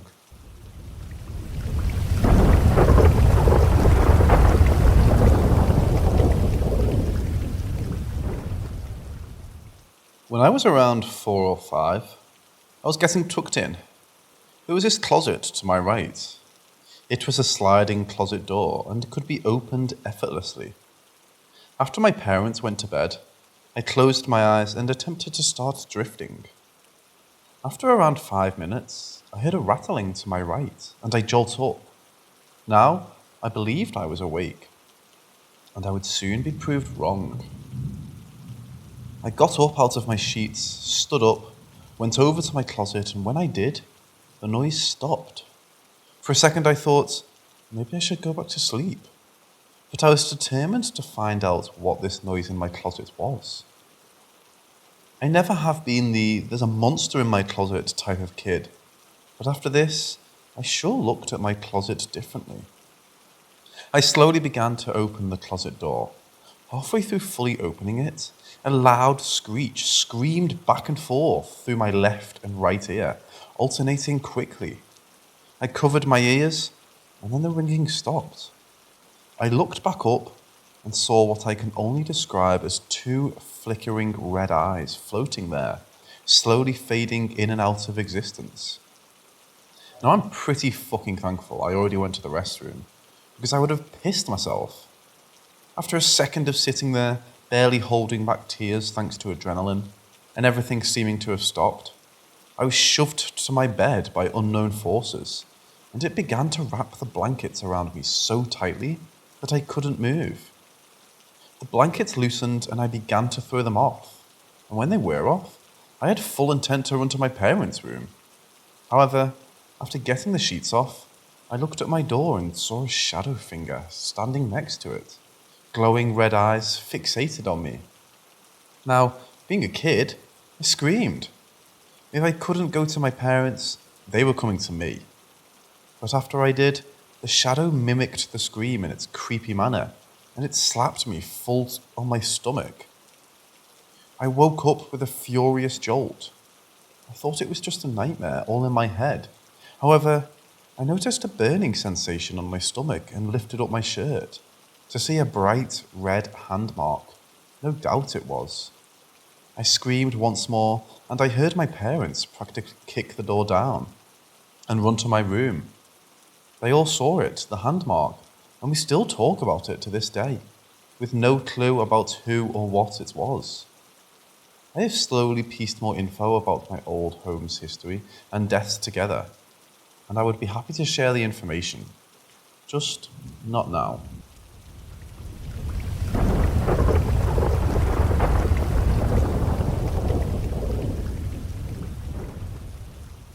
So, some backstory. I've always been in touch with the supernatural, ever since I was a baby. My mother told me that I saw, heard, and knew things I shouldn't have. But when I got older, I started to repress this side of me, always trying to explain it using science. But sometimes, there are things not even science can explain. From when I was 13 to 17, I lived in a house out in the countryside in Sweden. We lived right by a lake. We had a dock and some old boats we found abandoned by a small beach near our home. During the summer, people would go boating and fishing. The Swedish name for this lake is Gravlangen, which roughly translates to long grave. It's rumoured by the locals that back in the day, they used to dump bodies into the lake. I've tried researching this, but found no written document of this ever happening, so it's hard to say if it is really true. There's a half island where we lived, a pretty big one covered in dense forest. This is where I and many others have experienced many strange events. The forest is divided into two parts, each with its own trail, that forks from the dirt parking lot. There is a field that divides the two parts. It was sort of like a shallow bog, and then there's this big dead tree that stands alone. There's the right side of the forest where many would walk along the trail to get to the cave, which was deep in the forest. My brother and I would often play and just do kid stuff on the right side of the forest. Both of us have witnessed strange things happening there. One of these instances is when we were deep in the forest around late autumn, exploring and fighting with sticks. Then all of a sudden, a man wearing a simple button-up shirt and brown suit pants just walked straight out of the bushes. Naturally, we were startled, but we greeted the man politely. Now, what I found strange was that he walked really stiff and had a blank facial expression. The clothes he was wearing just weren't weather appropriate since it was cold. When we greeted him, he just stood there looking at us, and without saying a word, he walked stiffly in a straight line into the thick tree line. Now, this incident is one of the more explainable and tame events that happened in that forest, but nothing compares to the horror I experienced on the left side of the forest. The left side of the forest was rarely visited by anyone. It was mountainous and dense with trees and other vegetation. Prior to this experience, I had never visited that part of the forest. This happened when I was 15. It was January of 2017, and it had recently snowed. It was a cold winter morning, and I was bored out of my mind. I decided to take a walk in the forest with the dog we had at the time. His name was Coda, and he was a Shar-Pei. Not the prettiest dog, and a bit of an arsehole, but I loved him nonetheless. I put the leash on him, and we set off towards the forest. We get to the fork, and usually, we would walk on the right side, let him off his leash, and he'd run around, but sticking relatively close by as I walked. But that day, I wanted to explore the left side. It was like I had never known about the left side until that moment. Curiosity and a sense of adventure, I set off onto the trail leading up into that part of the forest, walking along on the edge of the field until the path leads up into the forest itself. We walked along the path, climbing over a fallen tree and then downwards until we entered a clearing. I unleash Coda, and he runs like a maniac, as he would often do. The first thing I noticed was 4 oaks in a near perfect square. I even took some pictures. Past the oaks, there were some young trees on the right-hand side of the far end of the clearing. If I remember correctly, it was birch. Then there were tire tracks that lead into the forest to the left. How a car could get there is a mystery to me. but I followed them since the trail had ended. As I walk into the tree line where the tires were heading, I noticed an archway formed by a fallen tree. As I walk along this road, there was a fallen hunting tower. It was covered in moss and seemed to have been there for a very long time. I kept going until I eventually ended up at the shoreline, and there I sat for a while reading a book as Coda was just doing dog stuff. After a while, I noticed it was getting late, and since it was winter, I had a bit over 1 hour of daylight left. Since it was only a 15-minute walk out of the forest, I was pretty relaxed and would make it home way before the sunset. So I called for Coda and we set off. This is when it happened. We walked the same way that we came, Coda walking ahead as he would. Getting closer to the clearing, Coda makes it there before me. As soon as he entered the clearing, he took a sharp right behind a tree and completely vanished. I was stunned. I got to the clearing, and as soon as I entered, it was like the world was put on mute. No wind, no birds, no nothing. Only the sound of my breathing. It had started to snow as well. I walked further into the clearing, and I was all of a sudden overwhelmed with the feeling of dread. Like my whole entire body was setting off alarms. I called out for my dog, and usually, not always, he comes right away. But there was no sign of him. He's not a gracious dog. You'd hear him if he was close, but he was gone. At this point, my body was in panic mode. I needed to leave. My brain was screaming for me to run, but I couldn't without Coda. Then I felt eyes all over me, coming from all around me.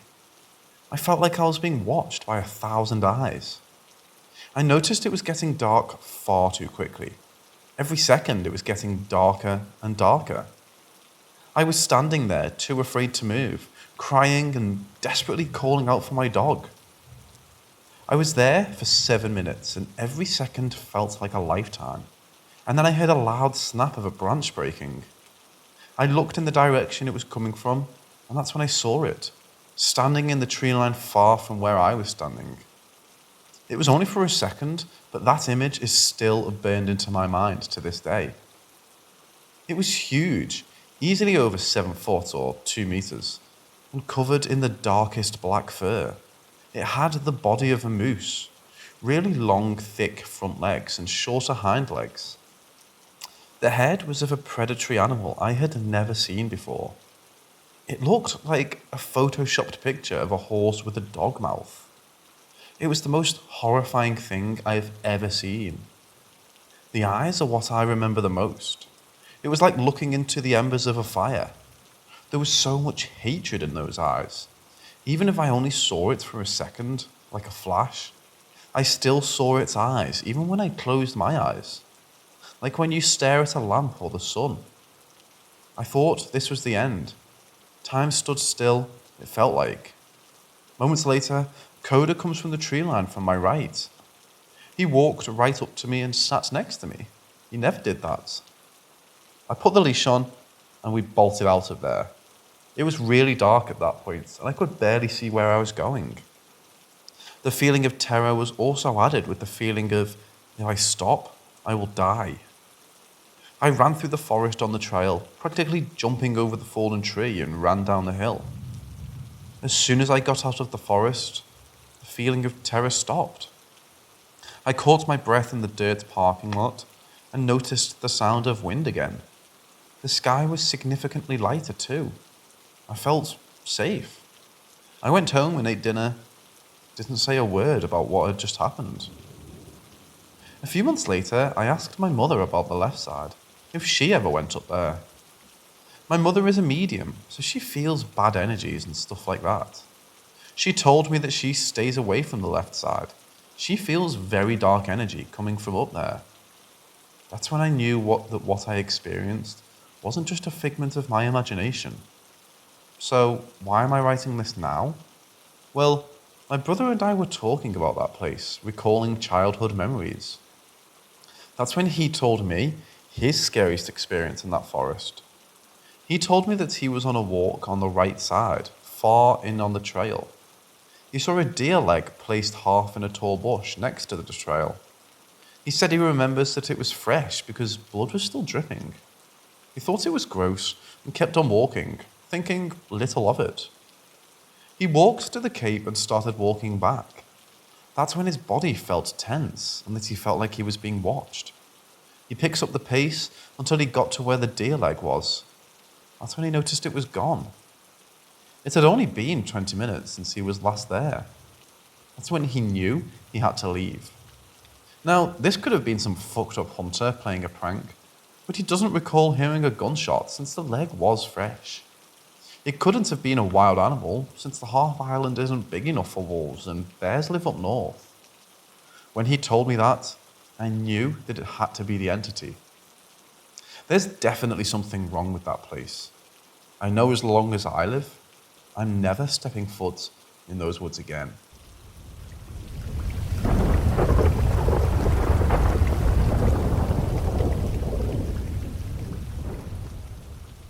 This was a few months back when I was still hanging out with a couple friends around the middle of May, and we were all old enough to be out by ourselves at almost midnight. We had seen Mortal Kombat in theatres, and it was around 11 p.m. by the time we got out. I was the designated driver for the night and needed to bring my friends home. I'll call them K and A. A lived a couple miles out of town in a rural area, so I decided to drive them home first, then drop K off at their place. Everything goes well on the ride there. We're talking about the movie and listening to music. We drop A off at their house, then start making our way back. While rounding a corner to turn on the main road, I got this awful feeling in the pit of my stomach. I would have written it off as anything else like sleep deprivation or hunger, since I hadn't eaten anything but a small popcorn at the movies. But Kay mentioned they got the same feeling around the same time I did. A few seconds later, a loud thump comes from underneath my car. We both heard it too. At first, I thought I had hit a rock or an animal, but then the thumps kept happening like someone was banging their fist on the other side of the car. That's when I became terrified. The feeling only got worse to the point I was shaking and could barely keep my hand steady. We were both freaking out by this point. I sped up in hopes to get rid of whatever was with us. I wasn't going to risk pulling over and checking for whatever was there. Kay decides that instead of immediately dropping them off, I bring them with me, call my grandmother who I was living with at the time, and inform her of what was going on. They dial the number for me, and I explain the situation as best I can. My grandmother is standing on the porch waiting for me, looking quite disgruntled by the time I arrive, around 11:45. I'm scared to get out of my car, but I came to the conclusion I have to brave it and face the situation, or else I was going to remain in the seats for the rest of the night. I grab my car's door handle and go to open it, but something tells me to look out the window first. I do. That's when I see it. Some sort of creature was standing just a couple yards away in the field next to my house, staring at me. It was misshapen, and it looked almost humanoid, but I couldn't make out its features due to how dark it was. I knew for a fact it wasn't friendly, though. I blinked, and it was gone. My shaking got worse, and I looked over at Kay, who had also seen it and was looking at me in fear. Apparently, my grandmother hadn't seen anything and chalked the noise up to my charger block banging on my car while I was driving, since it had gotten caught in the door earlier. Needless to say, I wasn't able to sleep much that night. My friends and I all stayed up on Snapchat with each other in the group chat, talking about what happened. And A had explained they had seen similar things out their bedroom window. I swear to this day, something had latched itself underneath my car and followed me home. I never saw the creature or anything like it again, but I'm more cautious when driving on roads at night.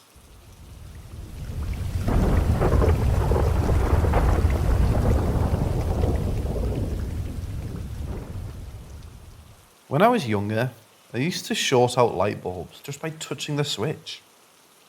Lights would flicker when I came into the room, and objects tend to disappear and reappear around me. As crazy as that sounds, that's literally my life.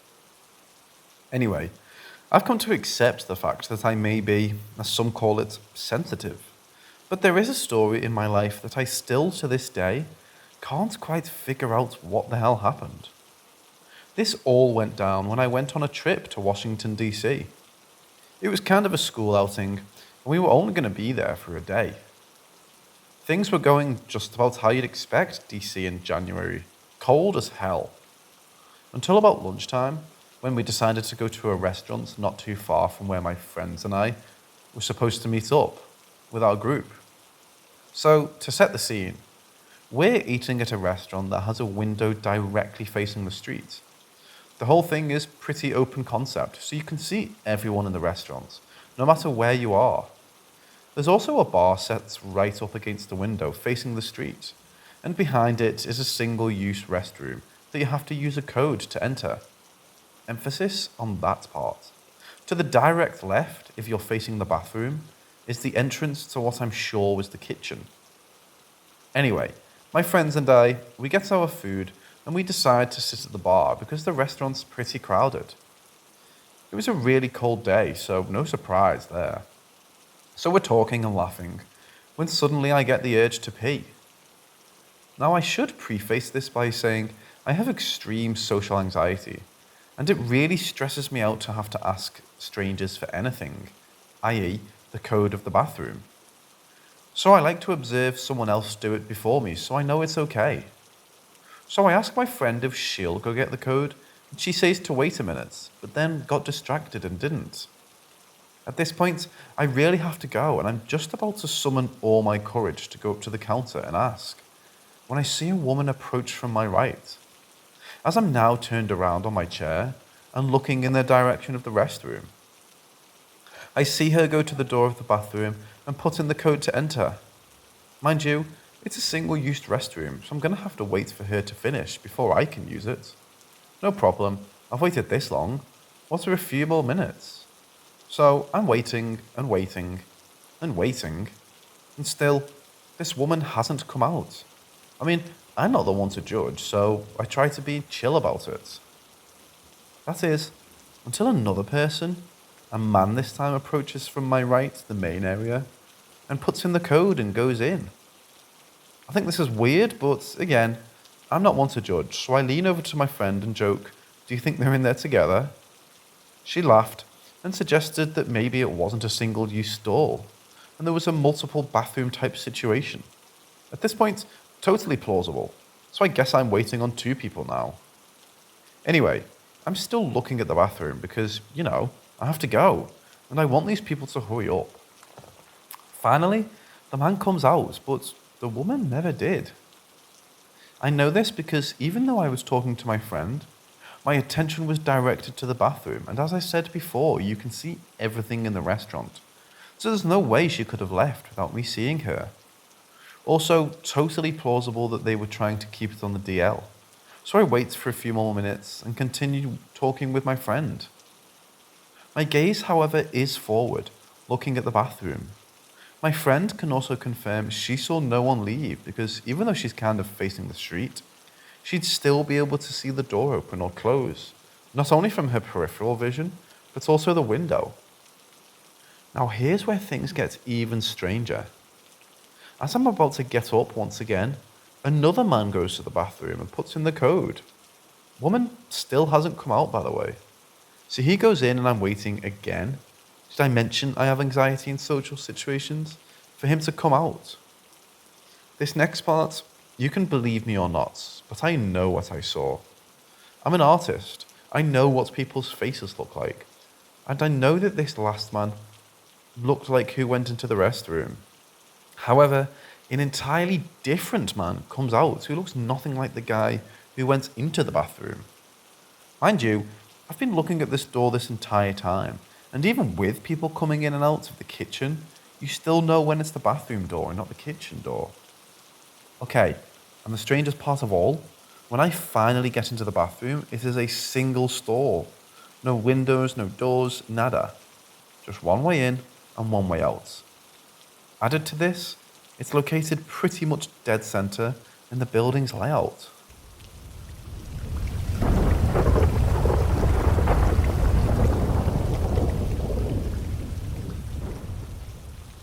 I've, 23 female, always had creepy paranormal experiences. But when I'm with my sister, who's 25, the dial goes up to 10 on the creep factor.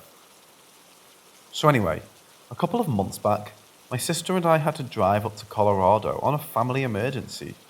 Specifically, we were driving to Dillon, Colorado.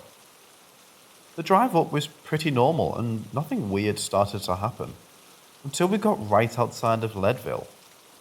That's when things took a turn for the decidedly strange.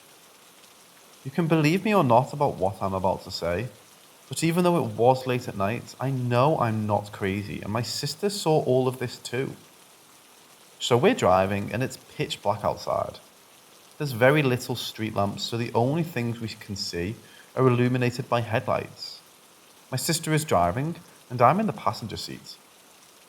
At this point in the drive, we had only a few more hours until Dillon, and we were determined to stick it out no matter what, despite the fact that we'd been driving for nearly 12 hours at this point.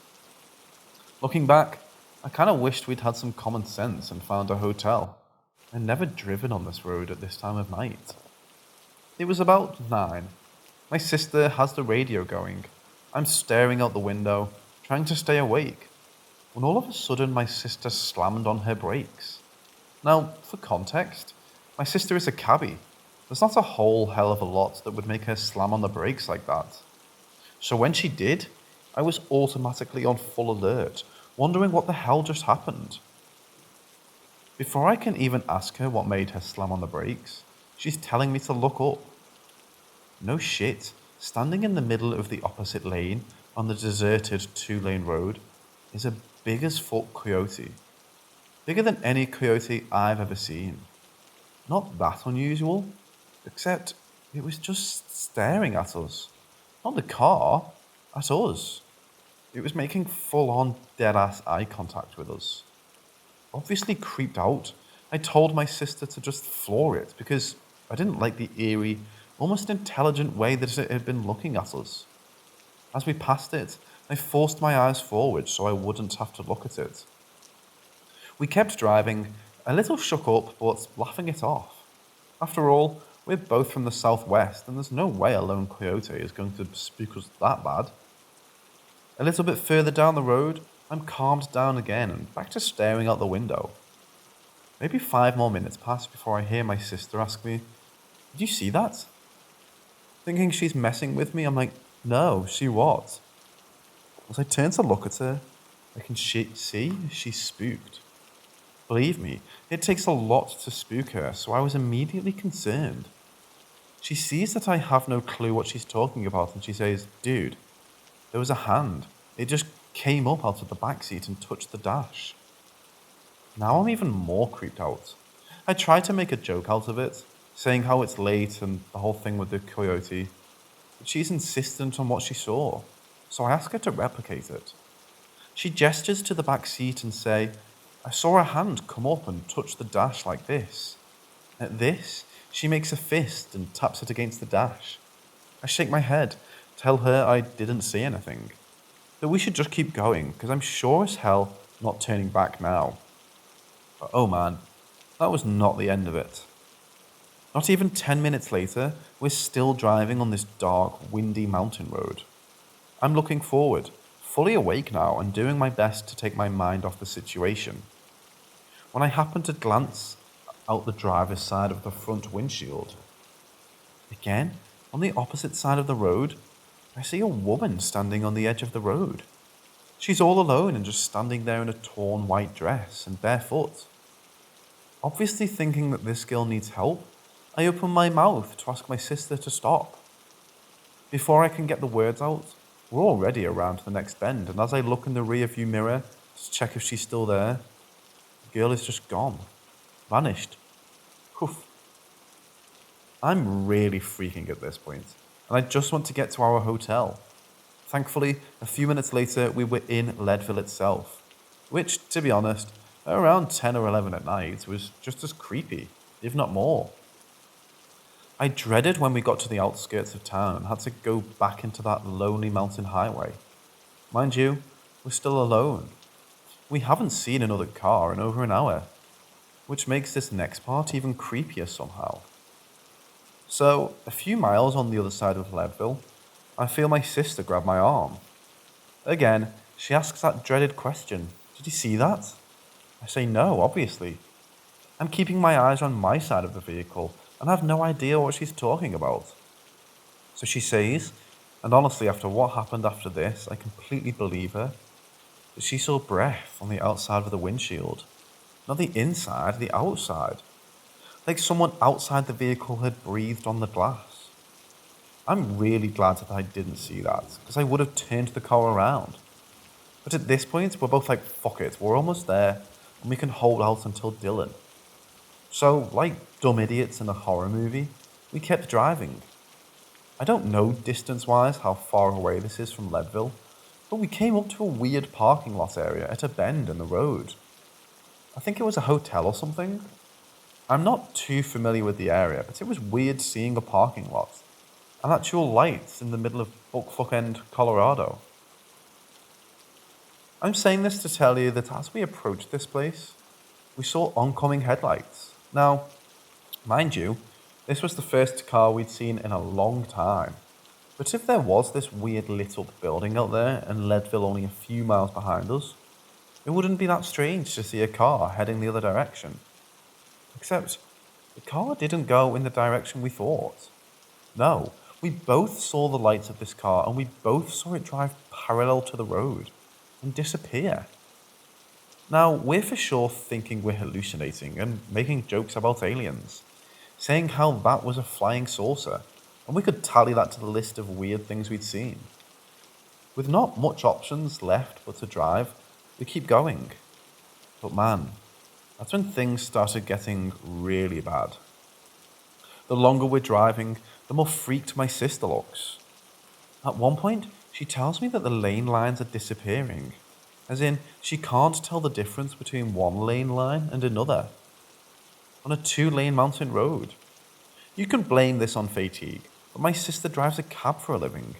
She wakes up at 2 a.m. to go to work most days.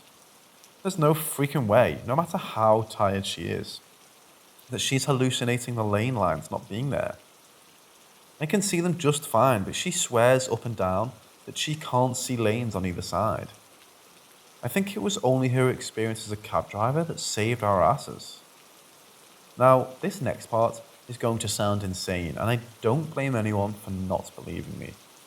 I wouldn't believe me if I didn't experience it myself. So, we've got the lane lines disappearing, cars disappearing off the road, weird shit breathing on the windshield, and the icing on this cake is that now it feels like the car is doing a free fall down the mountain. No, not like we're out of control. Like there's an invisible force pushing us from behind and trying to make us go down the mountain faster. My sister is riding the brakes like hell, and I'm trying to figure out why it feels like we're in free fall, and we're on a less than 20-degree slope. It makes no sense. As I'm thinking this, I hear my sister ask me, "Hey, is it windy outside?" I shake my head. Check my phone and I'm like, there's no wind outside at all. In the car, you would have been able to hear the wind and feel it pushing on all sides, not just the back. Wind makes a very distinctive noise, and so I know that there wasn't any wind that night. That doesn't explain, however, why when my sister told me to look at the trees on either side of the road, they were swaying, bending back and forth like there's a storm outside. But there's no storm, there's no wind, no clouds, nothing. Nothing that could explain why these trees are moving like this. I'm really freaked out now, and I start to pray. I'm religious to a point, and I'm not ashamed to say that I pray when I get scared like this. And I was terrified. Because underneath all of this crazy, this strange, eerie feeling was creeping up on me. It felt like there was something in the woods watching us. The trees felt almost alive, and there was just a darkness. I don't know else to explain it. It was just evil. It felt evil and wrong, and I just didn't want to be there. I started praying harder and told my sister to drive as fast as she could away from that place, which, to be honest, with everything going on, wasn't that fast. For some reason, I just kept repeating there's something bad here, something bad happened here, I don't like it. Saying that over and over again. So of course, my sister asks, what do I mean, and why do I keep saying that? Now, I'm not sure if I'm a medium, but I would consider myself sensitive. I can pick up on the energy of spirits and places. So, like a dumbass, I open myself up to whatever the fuck this thing is. I can hear my sister asking me what happened. And the word that came out of my mouth, in an inhuman guttural growl, was, murder. That voice was not my voice. That thing was not human. As soon as that word left my mouth, I burst into tears. I was so scared. I clutched my Mary medallion and I held my sister's hand. I made her pray the prayer of St. Michael with me. And when we were praying, it was almost like she couldn't get the words out. Like, I don't know, something was trying to stop her from praying. I haven't been that scared of something paranormal in a very long time, and I never, ever want to drive that stretch of road at night ever again. Could we have been hallucinating? Sure, but I don't know, this next part somehow creeps me out even more. So, we're at the hotel now and we're in our room, both talking about how crazy that all was. When my sister says, you didn't see it, did you? And of course, I'm like, see what? She tells me and I believe her, because she was dead serious. My sister can't lie if her life depended upon it, because she just starts laughing. It's her tell. That's how I knew she at least believed what she saw. She told me that she saw a skeletal figure, like a human figure in the woods. It was all bone with like rotten flesh hanging off it. Even though its body was human, she said that it had the head of a deer and like glowing red eyes. She looked so scared, I don't know how I couldn't have believed her. According to my sister, she saw this thing tailing the car the moment we both noticed the trees moving. So about halfway or a third of the way down. Needless to say, I was pretty glad that she told me that after we got to the hotel. Now, one last thing before I wrap this up. So, my stepmom is from the Denver area and just so happened to have family in Dillon. I casually asked her if she'd ever experienced anything weird on that road, and I didn't even have to tell her which one for her to know, which road I was talking about. She said when she was a kid, it used to freak the hell out of her. She can remember falling asleep in the car, and then whenever they got to that stretch of road, automatically waking up because she was too scared to sleep. And the thing about the car driving parallel to the road, well, my stepmom said, and I haven't confirmed this, so take this with a grain of salt, that the roads used to be built differently back in the day. That they would have run parallel to the mountain and not alongside it. She also told me a story of when she was a teenager, about how there was a time she and her dad were driving on the road at night. She's in the passenger seat for context. She remembers looking up and seeing oncoming headlights in their lane, screaming and then throwing her hands up out of reflex. Her dad swerves, almost crashes, and then asks her what's wrong. My stepmom, confused, asks him if he saw that car just now, and he says no, of course. To be honest, that just confirmed it for me. Oh, and the whole thing about that weird voice. My sister said that when I spoke in that tone, it was about 2 octaves deeper than my natural voice, completely flat, and absolutely not human. Me and my sister both agree that whatever that entity was that she saw was absolutely trying to harm, if not kill us. We both think that it was screwing with her about the lane lines and trying to push us off the mountain. For what purpose, I still don't know, but I honestly don't think I want to. We also agreed that all the freaky shit we saw before was something trying to warn us. The primary reason? That hand with a fist in sign language can mean stop.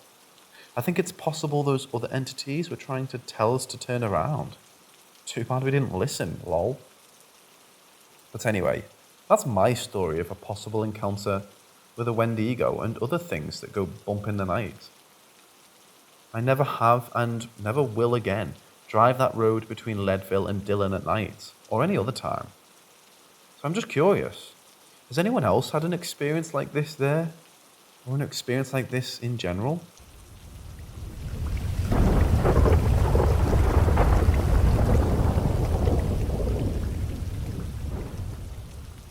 I work an outside type of job. On this particular day, we were finishing up in this one section of woods. I don't know why, but this one was exceptionally creepy to me. It had nothing to do with the burned out trees or the remoteness of our location. I had been dealing with that all week and it never bothered me then, or since working in this area. Anyways, this day I was somewhat away from my co-worker. There were only two of us out there. We started at about 2:30 in the afternoon, and it was now about 3. My co-worker and I were sitting down by this pond, taking notes and talking. Then, out of nowhere, we hear the sound of sticks breaking in the tree line to our left. It creeped me out because I was already creeped out, but I was trying to be rational. It's just a deer or an elk, it's nothing to be concerned about. Or so I tried to tell myself. But I just couldn't shake that feeling, and now, since hearing that, it felt even more ominous. Of course, my mind could have been hyping it up more than it was. However, I kept hearing whatever this was circling the tree line around us. What was weird about this is that while I kept hearing the sounds of sticks breaking, my co-worker heard nothing. At this point, whatever it was, I was absolutely watching us, and it wanted no part of that. I was ready to get the fuck out. But my co-worker kept insisting I was being paranoid. Whatever. As soon as I could, I got back in the vehicle. Too bad because we couldn't leave yet, because we still had more recon to do. So we drove a little further up the road, and soon we got to a point where our vehicle just won't take us any further. Shoe Leather Express it is. We walked about a quarter of a mile of the way up the road, and at this point, my skin felt like it was crawling. All the hairs on my body were standing on end, and I was over it. I trust my instincts, and paranormal or not, something just wasn't right. I moved us along as quickly as possible, and thankfully, my co-worker finally relented, and we headed back towards our vehicle. My co-worker was walking a little bit ahead of me when I first started hearing it.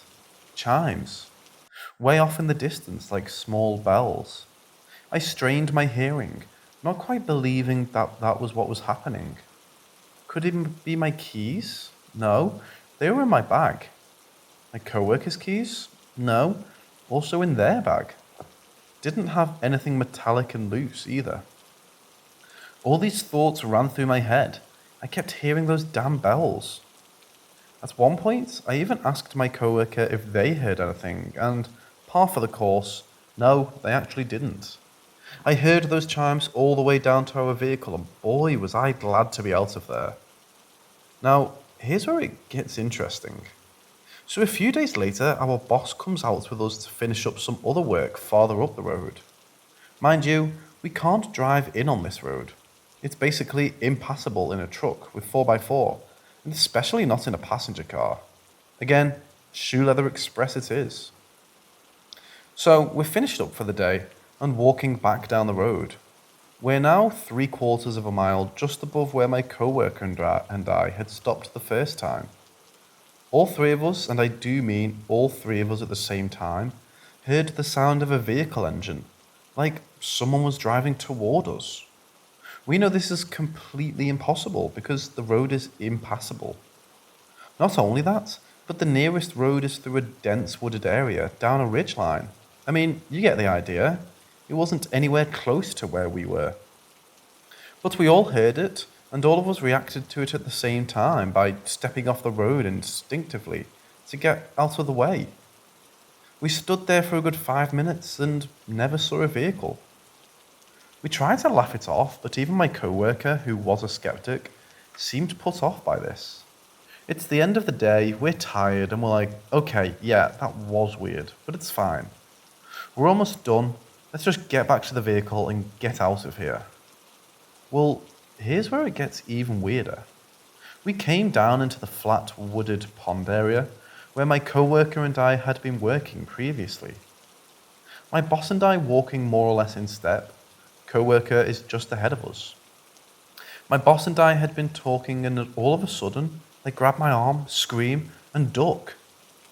Now, let me tell you, when I tell you I jumped, I about came out of my skin. I whipped my head around, thinking there might have been a predator, but nada. Concerned, I ask my boss if they're okay. Shaken up, clearly, my boss says they're fine. I'm doubtful, but I let it go. Then, from up ahead, I hear my coworker say, "Whoa, that's scary." And I'm thinking, great, what else can possibly be any weirder out here? The pond, which we had been at just a few days before, is now a sickly red colour. Now, completely natural, probably just an algae bloom, but it still freaked me the fuck out, combined with everything else.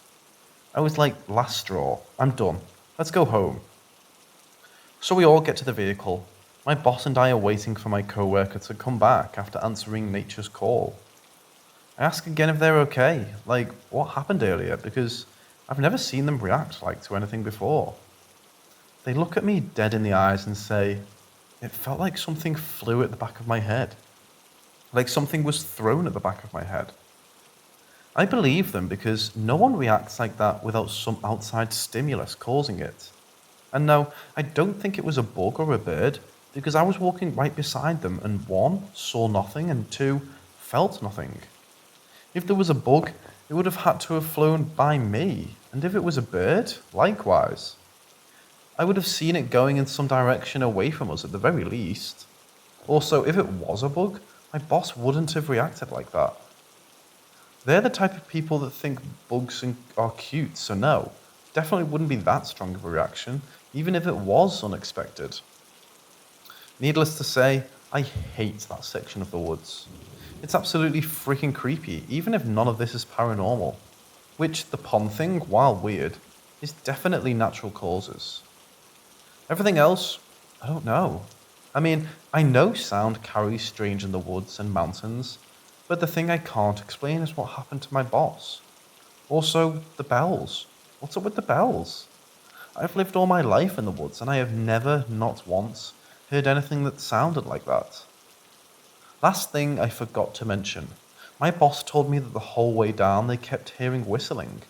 Which is odd because there were no birds making that type of sound, and all of us were talking, not whistling.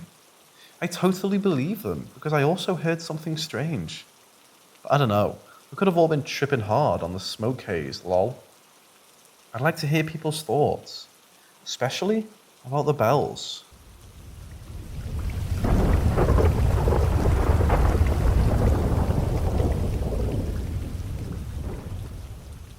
My mother and I were talking about an old, overgrown cemetery on the other side of town. She thought it was awful that thousands of graves had been neglected for decades and no one cared. I agreed. I made the observation that all cemeteries, mausoleums, and crypts would eventually in time be forgotten or moved to make room for the living. It's inevitable, so why spend thousands of dollars on burials? Cremation was more feasible. Anyway, as a child, my brothers and I would go to Youngstown, Ohio, to visit with our grandma and the rest of our huge family. Every morning we had to walk the hot, gravelly, dusty country road 3 miles to our aunt's house. Grandma worked as a domestic across town. Our aunt was a simple housewife and mother. On the way to our aunt's house, we had to pass an old, overgrown, dingy cemetery. Half of the graves had collapsed, trees had pushed up some caskets, and they peeked out from under the weeds and tall grass like firewood strewn haphazardly over the eerie landscape. Sometimes fog would have rolled in over the grass and weather-beaten headstones that sagged or crashed in whichever direction the wind had blown. Needless to say, it was the kind of scene only Stephen King could have dreamed up from a nightmare. While the three of us strolled, ran, or skipped by the cemetery, groups of people dressed like costume party rejects, for the most part, stood silent in the tall grass and weeds, just watching us. Every so often, they would wave slowly or beckon me to enter the cemetery. Sometimes I would wave back, and other times I would just ignore them. Of this I am sure. No one saw them except me. My brothers never responded to them or even acknowledged them. I said nothing. There were Native Americans in full wardrobe, soldiers in full uniform, women in wedding dresses, hospital gowns, church outfits, you name it. There were businessmen, doctors, nurses, factory workers, children, women holding babies, and even a few horses, dogs, cats, pigs, and cows. None of them frightened me. I just couldn't figure out why no one else saw them. As I got older, I saw them less and less until I stopped seeing them altogether. Several years had passed, and I was then a young woman of 27 years old. My oldest brother had gotten married and added to our family by giving me a beautiful nephew. During one of our trips to Youngstown for a family reunion, my nephew had reached the fun and exciting age of 5 years old. Our daddy had passed away from cancer, and our grandma was slowly losing her battle with cancer. It was very urgent and important that every able family member show up to this reunion. We all knew it was to be Grandma's last. Though heartbroken and saddened by the gathering, we all attended and tried to just make the best of things. As I sat with Grandma under a tree, both of us trying to catch a breeze and shade ourselves from the humid July heat, as the sun beat down on the gathering with 94 degrees of absolute ugliness, we were both silent. She cleared her throat and giggled soft and sweetly. I looked at her and asked, "What are you laughing about?" Her eyes were fixed on my nephew standing across the yard, his little hands wrapped around a kite that he had no idea of how to operate, but he was anxious to attempt it. How beautiful he was. He stood staring at the two of us as if in a trance that only he understood. She giggled again and said, "That poor baby. He can see." I didn't need to ask what she meant. I automatically knew and understood. "You can see your wings beginning to spread then," was my response in code for, "You're getting ready to transition." "Take him to see your great-grandpa," she replied. In the old cemetery?" I asked nervously. "You shouldn't be afraid of your own people," she answered as if understanding that I was terrified of that place. "A lot of our family is in there, and besides, the city cleaned it up. Take him to see our people." "I'll take him tomorrow," I said, lying. I had no intention of venturing into that place, especially with a 5-year-old. "Take him now. I want you to take him now, before the sun sets. Come back and tell me what happens." Damn. It was already 3 o'clock in the afternoon. I only had 2 hours until the strike of creepy as hell. "Yes, ma'am." Before I could even get up, the baby sprinted across the huge yard with what seemed like an unnatural speed and said, "Can we go now, Auntie?" Freaked me out, but I kept a straight face and my composure. I informed my brother that the baby and I were going for a drive. I wanted to show him around the sleepy old town. My stomach was in knots, and I could feel my bowels churning and bubbling as I pulled up to the cemetery entrance. The weeds and tall grass had been cut down. The graves that had collapsed had been covered over with stones and boulders. The headstones that had shifted were placed upright. Still, the hair on my arms and the back of my neck stood at attention, and my whole body felt like rubber. What a coward I was. "Hi, mister," my nephew yelled, waving at what I could no longer see. "Hi, oh boy. Auntie, can I play with the little children?" His excitement would have been off the charts adorable any other time. That day, he was scaring the crap out of me. I pulled over and turned off the car. When I got out of the car, a tree branch came out of nowhere and skipped across the front hood of my car. "Wait a minute, damn it! I just bought this damn car. Don't mess with my paint job," I yelled to whomever was listening, whatever was listening. I helped my nephew out of the car seat. Before I could stop him, he took off running down the dusty, unpaved road. I didn't know where or to whom he was running to. I took off after him. He stopped in mid-step, frozen, afraid. I could see just as clearly what he was seeing. The shadow was blacker than the blackest darkness I'd ever encountered. It hovered in the air under a tree, waiting to pounce. It fluttered as if daring us to continue any further. I could feel the rage and hatred vibrating from its essence. It was pure evil. Help us. The whisper was definitely soft, and yet panicked. I suddenly knew that this is why she had sent me here. I had to fight this thing. I had to help them, but why was the baby here? He was too little to know how to fight this thing, and I had never encountered such evil. My nephew is now 22 years old. I called him last night and asked him if he remembered our encounter in the cemetery. After he finished laughing, he said, "Auntie, I don't mess around with dead people, and I ask them to leave me alone.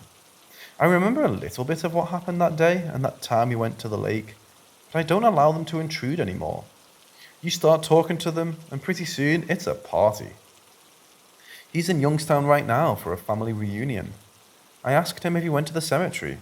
Again, after he finished laughing, he said, "I drove past it, waved, and I'm going to avoid it at all costs."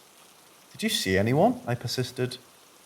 "I'm not telling you one way or the other, Auntie. I'm just not doing it. I'm sorry, but I just can't do it." We stood frozen, just staring at the thing that hovered before us, evil and full of malice. It wanted to hurt us both.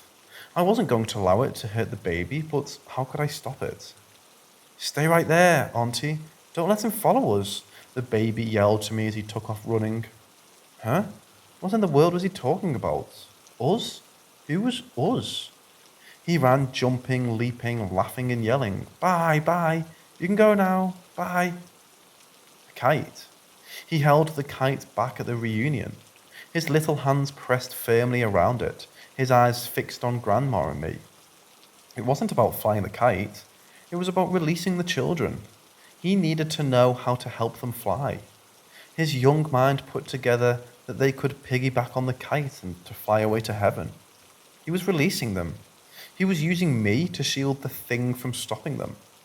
I could feel them as they zipped by me. The thing was growing angrier and angrier. My fear turned into rage. I invoked the love and power of the Holy Spirit, Archangels Michael and Gabriel, and dared the thing to move. I dared it to challenge the angels to a fight. "Coward!" I screamed. I had never heard that sound escape my lips. "Coward!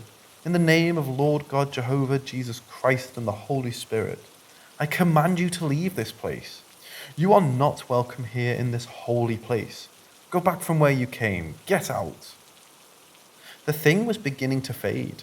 It let out a scream so full of rage it shook the ground beneath my feet. It was gone. I just stood there, emotionally exhausted and physically relieved. The baby walked over to me, took my hand, looked up at me sweetly, the sun shining brightly on this innocent little face, his dark brown eyes glistening with love and kindness. He lifted his other hand to point to the many souls left. They had no desire to leave. They were safe now. They were happy. This thing was gone. They could rest. As we walked towards the car, I spotted an old woman standing just inside a wooded area. She was crying. We walked over to her, and before I could ask, the baby said, "Auntie, no one knows she's here. We have to clean her bed, okay?" The old woman pointed to her weather-beaten headstone, her grave covered by leaves, overgrown brush, and branches. She was right inside the tree line, about 3 feet. Her grave hadn't been salvaged and uncovered. 4:58 p.m. Really? He wants to clean a grave now? Oh, good grief. I've got to learn to say no to that face. Good grief. I looked down at him and said, "Baby, we can do it tomorrow. It's getting late." We have to do it now, Auntie, he insisted. Ugh, fine. So I just had a manicure 2 days ago and my hair washed, conditioned and blow-dried. Sort of there would be spiders big enough to carry off a cat. Who cares about all the other critters probably lurking around in here? Why can't I say no to that face? Needless to say, we cleaned the grave off by hand in lightning speed. I broke 2 nails in the process of pulling and tugging on weeds, brush and mould. Ugh. Critters attacked from all directions. Ugh. We left just before sunset. By the time we got back to the crowd, we both looked filthy dirty and hot. Grandma just smiled. 2 weeks later, she passed away in her sleep with a smile on her face.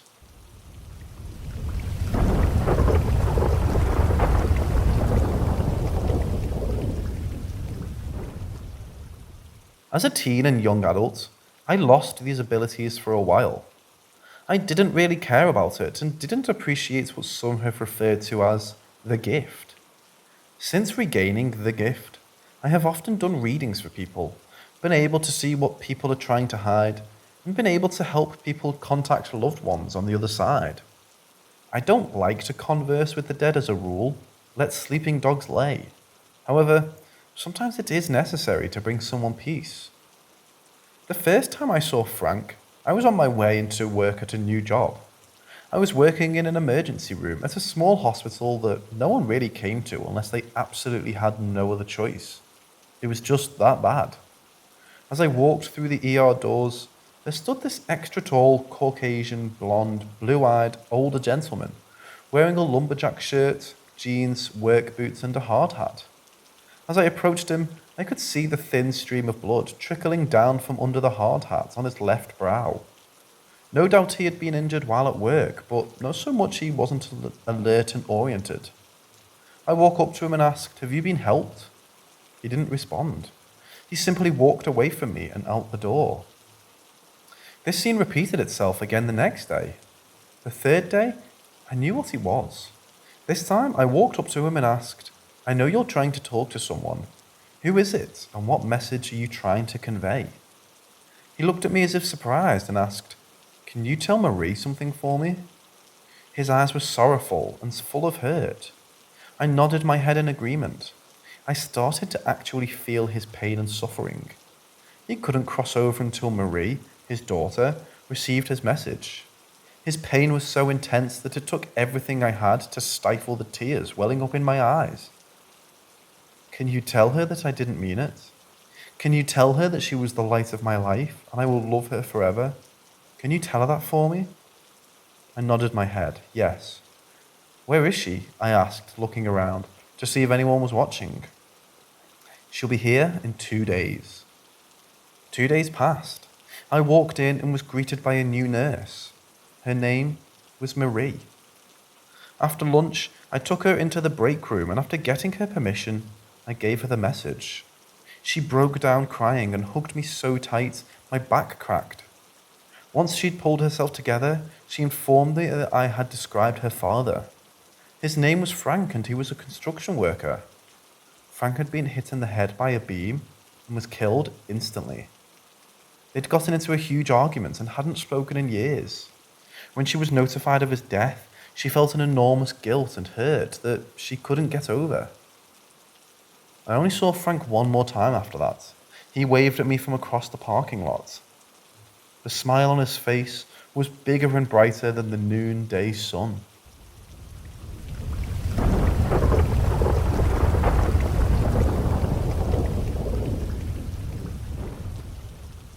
My grandparents pioneered to Anchorage, Alaska in the early 1940s. They were both born and raised in Detroit, Michigan, and that's where the rest of the family remained. Our dad was an Air Force man, and while stationed in Anchorage, he met our mother. They fell in lust, married, and the rest is history. As little ones, we'd go to Detroit on occasion to visit my mother's family. Our great-grandma, 2 aunts, and 6 cousins lived in a 2-family house. There was a 4-bedroom house upstairs and a 3-bedroom house downstairs. There was one entrance to the 2 houses, then a staircase to go either up or down. The doors inside were always open and unlocked because we were all family sharing the same home. My aunt owned the home, so our great-grandma lived downstairs with her and 2 cousins. I couldn't have been any more than 3 years old. I was upstairs alone when a tall, pretty Indian man wearing a one-piece pajama walked up to me, interrupting my tea party. He seemed nice enough, so when he sat down, being the perfect hostess, I offered him tea and butter cookies. They were my great-grandma's special homemade butter cookies, and the only time we would get any was during her tea time. Because of this, I decided to start having my own tea time. Every day after lunch, I'd go upstairs to have tea time with my special friend. We talked about everything my little mind could think of. We laughed, sipped tea, munched cookies, and just enjoyed ourselves. No one ever bothered us. This went on for quite a while. We left and came back the next summer. My special friend was there to greet me. We started our tea time routine and enjoyed ourselves a great deal. One evening at dinner, my great-grandma asked, "Who were you talking to upstairs?" I didn't know his name. I'd never asked, and he'd never told me. "I don't know." She shrugged it off and continued conversing with my mother and aunts. One day during tea time, my special friend didn't show up. I walked around the house and found him sitting in a bedroom that had been closed off from the rest of the house. It looked as if they were attempting to keep it for someone. He picked me up and sat me on the bed beside him. We had our talk, and before I left, he asked if I wouldn't mind coming into his room from now on. I didn't care where we talked, so I agreed. Summer was coming to an end, and it was time for us to return to Anchorage. I was excited and afraid of starting kindergarten that year. I could hear my great-grandma and my mother yelling for me outside the door. My special friend and I sat silently staring at the door. They were panicked. They couldn't find me. The door slowly opened. They both stood in the hallway looking round. My mother was in tears. Their backs were to the door, and they slowly turned to see me sitting on the old four-poster oakwood bed, smiling. I didn't mean to scare them, and I was glad to finally introduce them to my special friend. They both jerked out of their trance-like state and rushed in. My mother snatched me up off the bed and asked, "What are you doing in Uncle George's bedroom? How did you get in here?" "My friend let me in. We were playing story time, Mommy." I'm so proud of myself. "What does your friend look like, baby?" great-grandma asked. After I described him, even though very fair in complexion, my great-grandma turned pale. The colour left her face and she stumbled out the bedroom, gasping for air. My mother rushed out behind her, holding me tightly in her arms. The door slammed behind us. Uncle George died before I was born. He was a Native American. He lived in that bedroom. They said he died in that bedroom. My mother went upstairs to wake him for breakfast when she was 14 years old and found him in bed with his eyes wide open, fixed on the ceiling.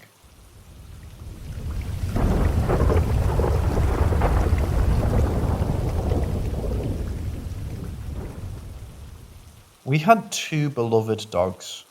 One dog was a Doberman named Max, and the other a Siberian Husky named Sheba. Unfortunately, my Sheba died from being attacked by our neighbors, two Malamutes. I hated those dogs. They were vicious. They had no training, and they went after everyone they could.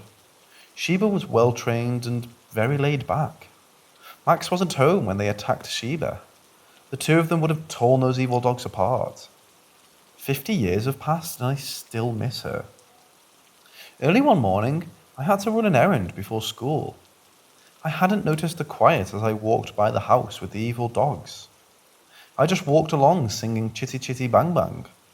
I turned a corner and there they stood, teeth baring, snarling, saliva dripping and foaming around their mouths. They were rabid and I was going to get killed. There was no doubt in my mind that the two of them were seconds from tearing me apart. I stood there not knowing what to do.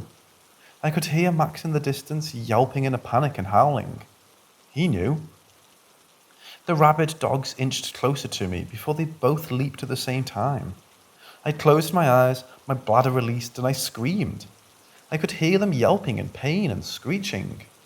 They hadn't reached me. I wanted to open my eyes, but I couldn't. They screeched and yelped at what sounded like screaming. Silence. Sudden and deafening, there was silence. I felt her. I could feel Sheba lick my hand and arm the way she always did. I could feel her nose nudge me back towards the direction of home. It was Sheba.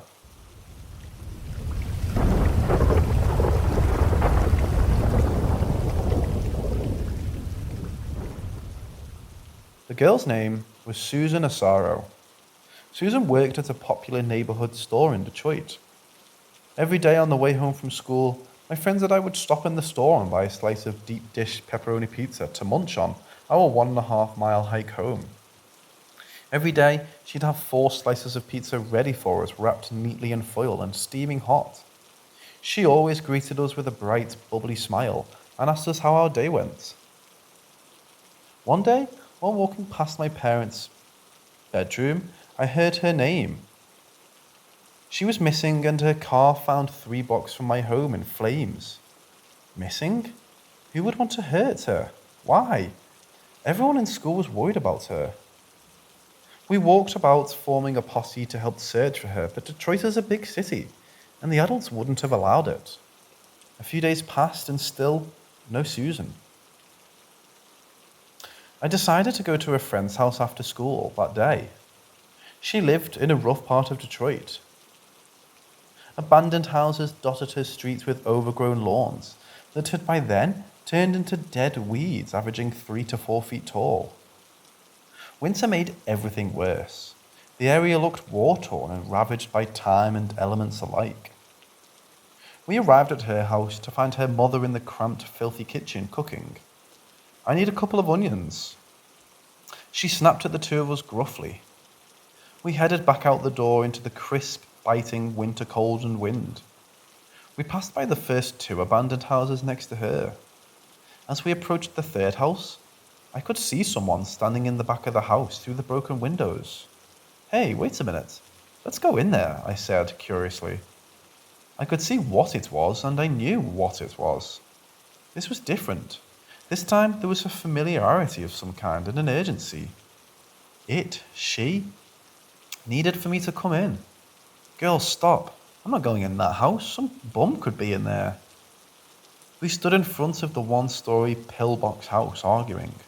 All doors were missing along with the windows, allowing us to see straight through the overgrown backyard.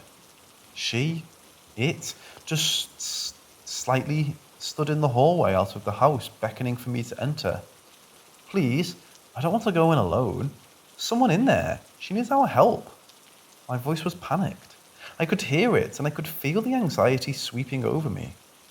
My hair stood on end, and I was beginning to feel nauseous.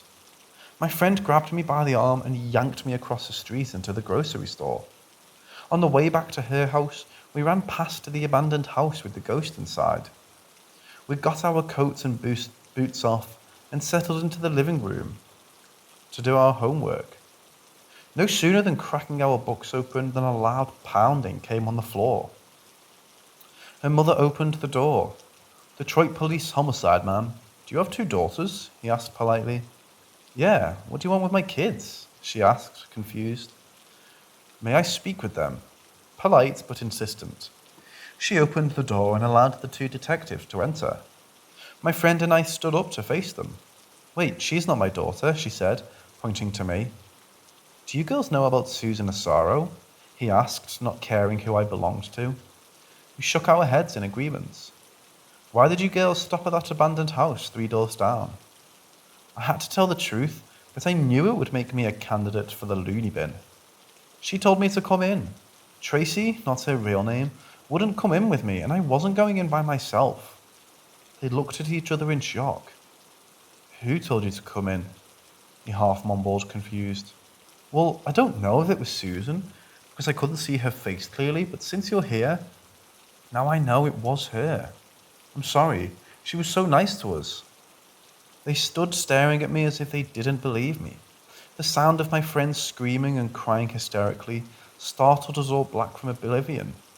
"She's been dead for a few days. She couldn't have talked to you. Do you know who put her body there?" "No, I just saw her." I yelled at them, irritated that they didn't understand what I meant. "I want my daddy." The tears began to flow like rivers. "I want my daddy." "Calm down, kid. Just take it easy. We're just trying to figure out how you saw her, and she's been dead a couple days. Your Aunt Louise said, just like I can see her. That's how I could see Susan." His face turned beet red and then pale and flushed. He looked as though he would faint at any moment. His favourite Aunt Louise had passed away just after Thanksgiving. He then understood. Rest in peace, Susan Asaro.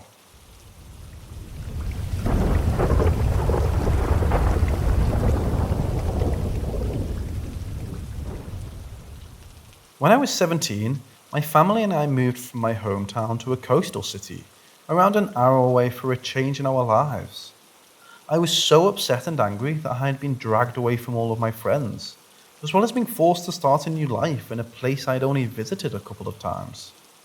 The house that became our new home was being sold by an elderly man's son after his mother passed away, so he needed to downsize, which is how we ended up moving there. The day after we had finally unpacked everything and settled properly into the house, we heard the plates stacked neatly in the cupboard whilst we were sat in the dining room table, as if someone was preparing us something to eat. We casually brushed it off until I started seeing the edge of a flowing dress disappearing into the kitchen, like a lady was rushing around the corner to stop being seen by me. During the first year, I would see small glimpses of her skirt nearly every 2 weeks, aside from the nights that I would have nightmares as I'd wake up just enough to feel someone lightly stroking my hair. But I'd never feel afraid. I felt safe. Nobody else in my family saw it, and they blamed my constant late-night reading of ghost stories. Although I think that it's down to me being the only member of my family who hated the idea of moving to a new house. So whoever the lady might be must have felt that I needed someone to welcome me into the new home. It's been 6 years since we moved, and I'm still the only one in my family that catches glimpses of the lady's flowing dress disappearing into the kitchen.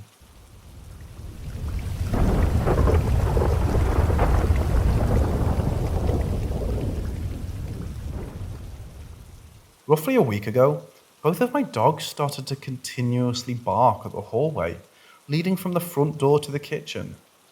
The only things out there are their food and the downstairs toilet, so I thought they might be hungry. No, that wasn't the problem. They kept barking, even after assuring them that nobody else aside from us in the house, and nothing was out of the ordinary. Time passed, and I managed to calm them down enough for the three of us to curl up on the sofa. Whilst I was half dozing, I heard a pair of bare feet on the laminated flooring pad by me on the sofa, then walk out into the kitchen. Neither of the dogs moved, so I thought nothing of it. The next morning, I came downstairs to find the large bag of dog food, weighing 16 kilograms or roughly 35 pounds, had been dragged down the entire length of the hallway and deliberately placed against the toilet door, as if it was an attempt to keep something in there or out of there. I know for certain that I didn't move the bag of food, and my dogs are too small to move the large bag on their own. But the confusing part is, why did whoever move it place it in front of the door?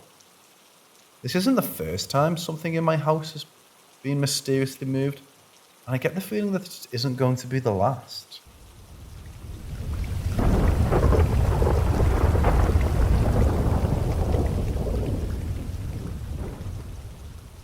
I could say it was almost criminal how disrespectful this ghost was.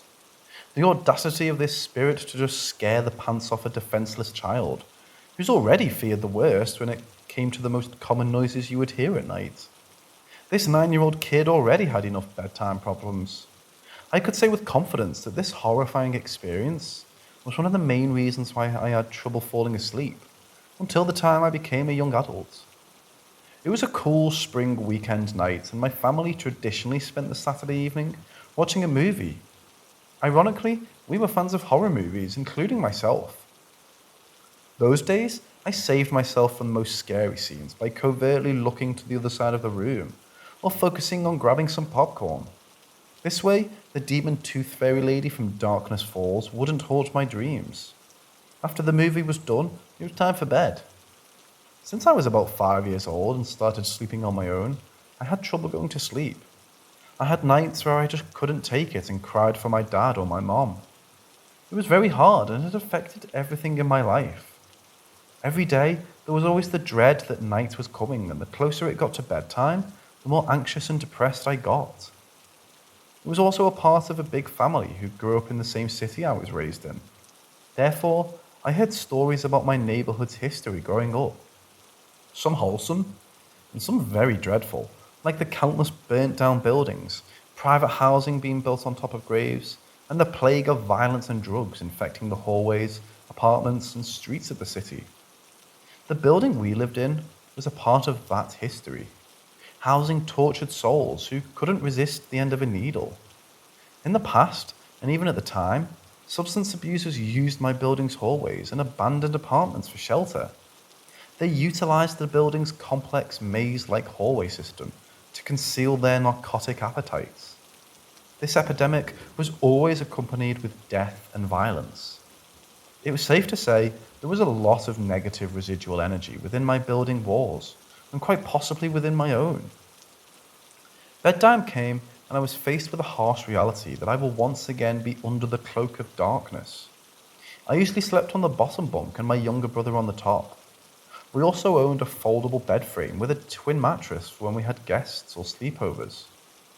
My brother agreed to sleep on the bottom bunk while I slept on the foldable mattress. This way, we were on the same level and I at least had someone close and in my field of vision. I made 2 mistakes that night, and you can say it cost me every last bit of hope that the bumps in the night were just bumps, and not the act of a ghost or worse. My first mistake was the way I laid out of the bed. I set it down to where the front of the bed, where I would lay my head, was sticking out parallel to the room door. Once I would lay down, I could see the dark outside hallway, an unwelcome vista. I didn't realize this mistake until it was too late, and my fear of basically every sinister being I was aware of at the time kicked in. As you can probably guess, my second mistake was leaving the door open. And you may think I could just turn around and keep those bad thoughts out of my head, but it wasn't that easy. My eyes were locked on the doorway. I always somehow convince myself that once I look away or close my eyes for too long, I'll be a goner before I know it. The hallway was still, silent, and dark. We lived in a duplex apartment, so my hallway had a solid banister that blocked you from falling onto the stairway that led to the first floor. That's pretty much what I was staring at all night. After about an hour, I started hearing footsteps going up the stairs. These were gentle and purposeful strides, with the only audible sound being the creaks from the bending wood. I assumed the first floor bathroom was out and my uncle wanted to use the bathroom up here. After a few steps, I expected and was basically praying that his head was going to pop up from behind the banister. It never did. It got worse because the steps never stopped either. I was confused, scared, and I tried to fight the fear with logic. We had a house cat, and it wouldn't have been out of character for him to be walking around the house at night. After another hour of this endless walking, that theory was out of the window. It was obvious to me that these were the stairs creaking from pressure because I have lived in that house for about 4 years, and I knew the sounds it made very well. My fears were confirmed when finally the thing that was making its way up and down the staircase finally showed itself. I saw a dark shadow pop up from behind the banister. The silhouette was in a distinct shape, like the top of a hat. I saw more of the figure as it made its way up more steps. I saw a head and a neck covered with a collar from a button-down shirt. It stopped at about the 4th step from the top. The figure turned its head towards me. There were no eyes, but just dark shadows overlaying the sockets where the eyes should have been. I was petrified. I couldn't breathe. I couldn't speak. I couldn't move, and I couldn't look away. I was in the staring match of my life with an unknown entity. The pressure I felt was immense, as if the bed was going to give at any moment, and I was going to fold down through the middle onto the ground. I was in disbelief at what was happening. My 9-year-old brain couldn't make sense of it. I was trying to determine what beast or demon I was dealing with, based on all the scary movies I'd seen. I remember clearly that I really didn't want to be faced with Chucky, because he was the one who scared me the most. Hours passed, and my nightmare face-off was still going on. After a while, I convinced myself that it was just as scared of me, and it was waiting for me to look away, to run away or get me. I wasn't fond of losing sight of it, and not knowing where it might show up next. It was kind of like when you find a spider in your room and call your older sister or brother to kill it. But you don't want to take your eyes off it, because you don't want to end up with the worst case scenario, finding it on top of you while you're trying to sleep in bed. Light found its way into the room and soon after the hallway. The shadow dissipated with the light and I was finally able to move. I quickly turned on the TV and let the sounds of tiny tunes soothe me to sleep. When I woke up, I wondered who I saw last night. I couldn't move or come to any conclusion until I became familiar with the horrible stories of my building's history.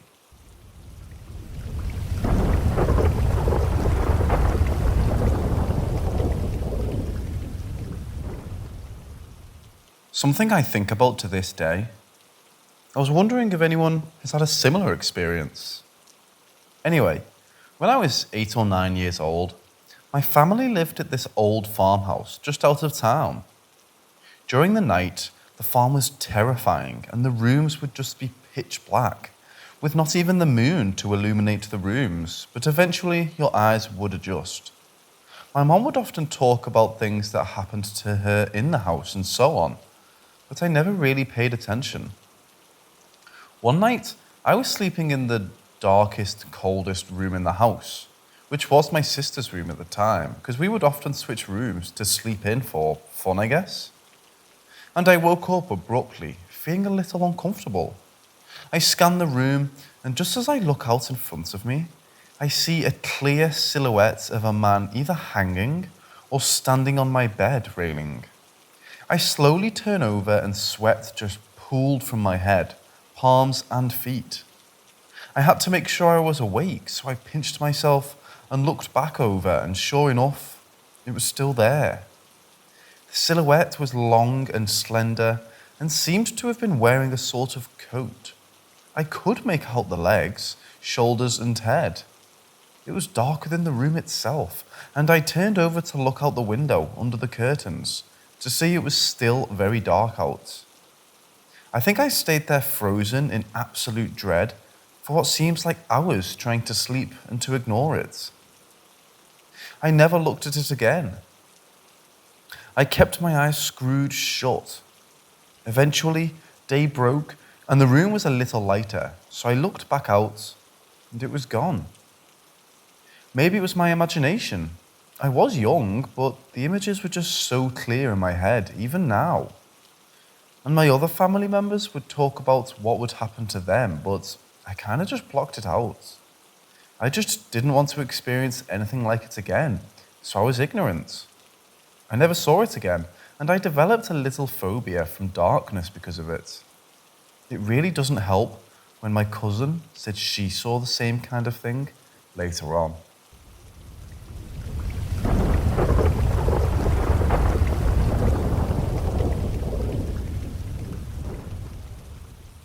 So growing up, I've had a lot of paranormal stuff happen to my family and we moved a lot.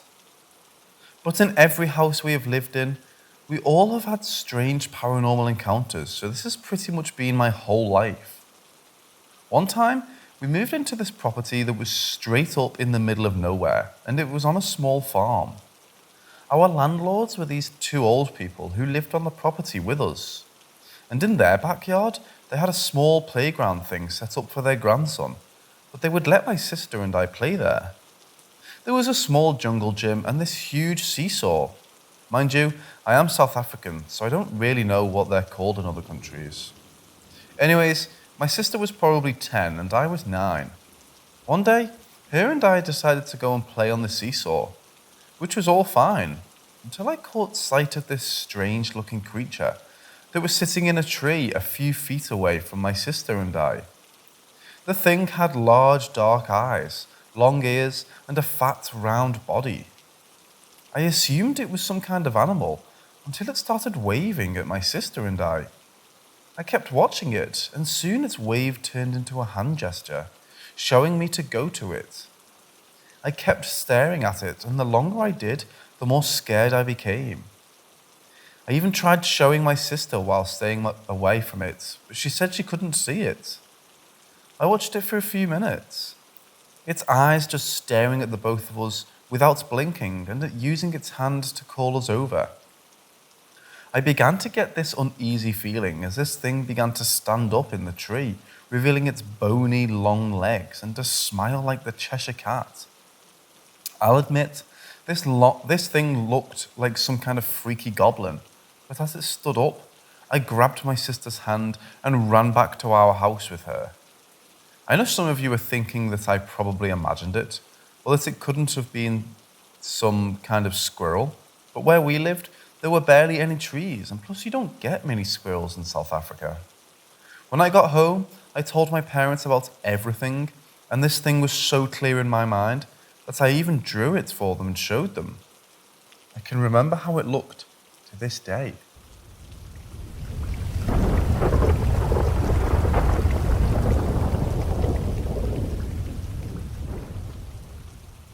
Growing up, paranormal experiences became a part of my life, which is pretty odd since my family and I moved so often, but every house we stayed in had its spirits. We once moved to this house that was in an almost forest-like place. Close to our house were two other houses, one just across the gravel road and the other further down. The second we arrived there, I immediately knew something didn't feel right. My room was furthest down a passage, and that was the furthest from my parents. I never felt safe in my room or in the house, because I had to deal with it for at least until we moved again. Throughout my time there, strange things occurred regularly. But what happened most often was my closet door sliding open on its own. My closet was a pretty deep one, and it was built in with the house, and I never ever liked going down into it. I know this probably will sound like a common childhood fear, but I always felt as if I was being watched, especially from my closet. Another thing that would happen often was in the main bathroom. If you knocked on the side of the wall by the bathtub, after a few seconds, you'd hear a knock back, and in the same pattern as your knocks. And sometimes you wouldn't even have to knock, it would happen on its own. Anyways, as you can tell, this house was a living hell for me due to the creepy occurrences. I suffered badly there with night terrors too, involving my closet and an old man whom I had never seen before. Thankfully, we finally moved from that house, and a few years later, I was driving past the area where that house was with my mom's boyfriend, and we were talking about my experiences. He then turned to me and told me that an old man died in that house, and he died in my old room. He explained that him and my mom didn't want to tell my sister and I, in case it would make us scared or imagine things. He was really surprised when I told him about my nightmares, my closet, and the feeling of being watched. To this day, I've had nightmares at that house, but thankfully, I've never seen the old man again, and I refuse to sleep with my closet door open.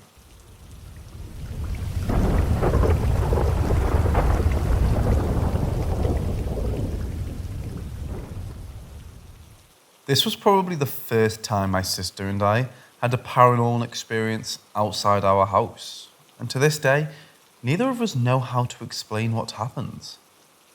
About a few years ago, my family and I went to a shopping centre to do our usual monthly shopping. Usually when we went to the shops, my parents would let my sister and I wander the same shop they were in. My sister and I were walking down a large aisle where many other people were walking. At the top was the toy aisle. It had a shelf that people could easily walk by that had a whole bunch of baby dolls stacked, all of them being the same brand. A few other people walked in front of us and walked past the shelf, walking up to the baby dolls with their children and then walking away.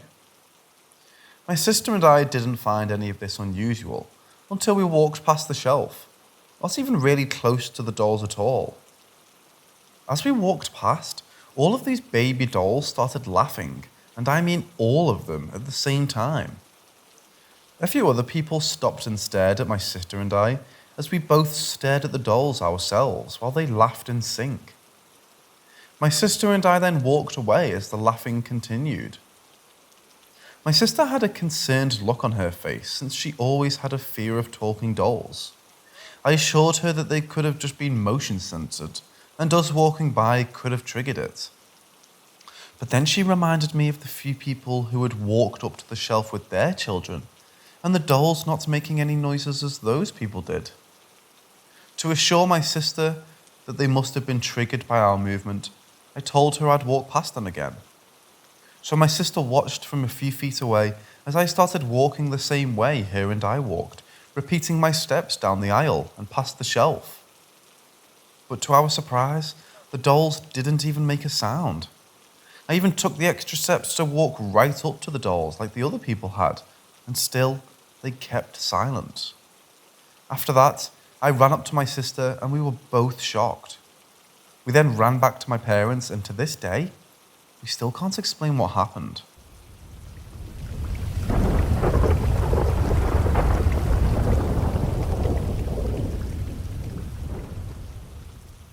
This story is not my own and was originally told to me by my grandmother. The person who had experienced this was my great-grandfather, Martin. I was told that he had an exceptional gift. He could full-on see spirits and ghosts, and he could hear them and speak with them too. The experience goes like this. When my great-grandfather was very young, around his 20s, he had visited a small town for a family-related business. And while he was there, he went on a walk around the town, but while on his walk, he came to this fairly old-looking house and felt an urge to knock on the door. So he did. Just then, a very old woman answered the door and greeted Martin as well as welcomed him into the home. They offered him tea and biscuits as he sat in the living room with the old couple. He told my gran that he could tell these people were exceptionally old, their bodies and faces covered with wrinkles. He sat with the couple for a few short hours, talking with them both. After conversing with the two, he had made his leave and returned to my family. A few days had passed, and he went for another walk through the town in hope to come across the old friendly couple he had met just a few days before. But to his surprise, as he walked down the street the old house was on, he noticed it was boarded up and practically in ruins. This riddled him with confusion, and so he asked one of the neighbouring homes about it, assuming that something must have happened. But the neighbour he spoke to was just as confused as he told my great-grandfather that the old house had been abandoned for over 10 years, and that there was no old couple, or anyone for that matter of fact, living in it. To this day, neither my gran nor my great-grandfather can logically explain what happened or how it happened, but it's my favourite story.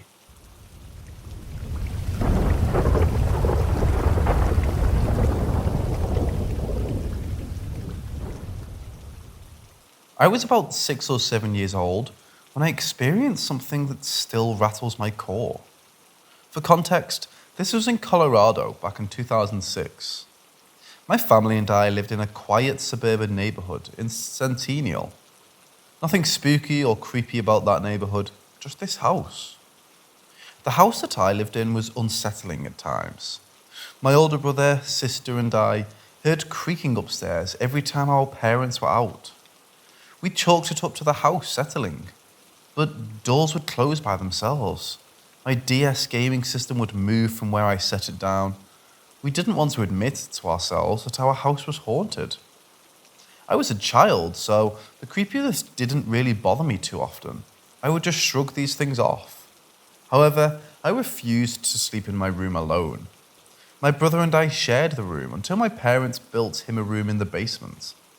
So I slept in the TV room, which was directly outside of my bedroom.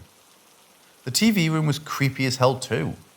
The room was about 5 or 6 feet lower than the entrance level. The kitchen, dining room, and living room were all in plain view of the TV room, only separated by wooden railings and a 7-step staircase. We were close friends with another family, a woman with 5 kids. Her eldest son being a troublemaker, gang affiliations, vandalism, you name it. We'll call him David. David and my older brother are the same age, middle schoolers at the time, so they were good friends. My parents also baptized him, so they are David's godparents. He would spend the night at our place often. His mother figured him staying in a nice neighborhood as much as possible might set him straight. He would sleep in the living room with me because he doesn't like basements. One night, David was spending the night, and me being a night owl, even as a child, we were both up at around 1 a.m. I distinctly remember Ace Ventura playing on the TV, so we were both laughing at the movie. David got tired, so he laid down on the couch and said, "Good night, dude," and shut his eyes. Not 5 seconds after he says this, I hear a toddler giggling in the living room upstairs. My heart sank. I was the youngest person in that house. My laugh didn't sound like that, and I know damn well I didn't laugh in that moment. I looked at David and his eyes are wide open now. He heard it too. He looks at me and we both stand up. I look at the living room through the railing. All I see is the faint light coming in through the window. Every other section of the living room is pitch black. We both back into the corner furthest from the noise, and I don't remember what happened after that. I remember the laughter clearly. I remember the fear I felt that night. David doesn't remember. I imagine it's due to the copious amounts of substances he's consumed the years after. Believe me or not, I know what I heard. I can't explain why a toddler seemed to be playing in my house in the middle of the night. Honestly, I don't think what I heard that night was a child at all.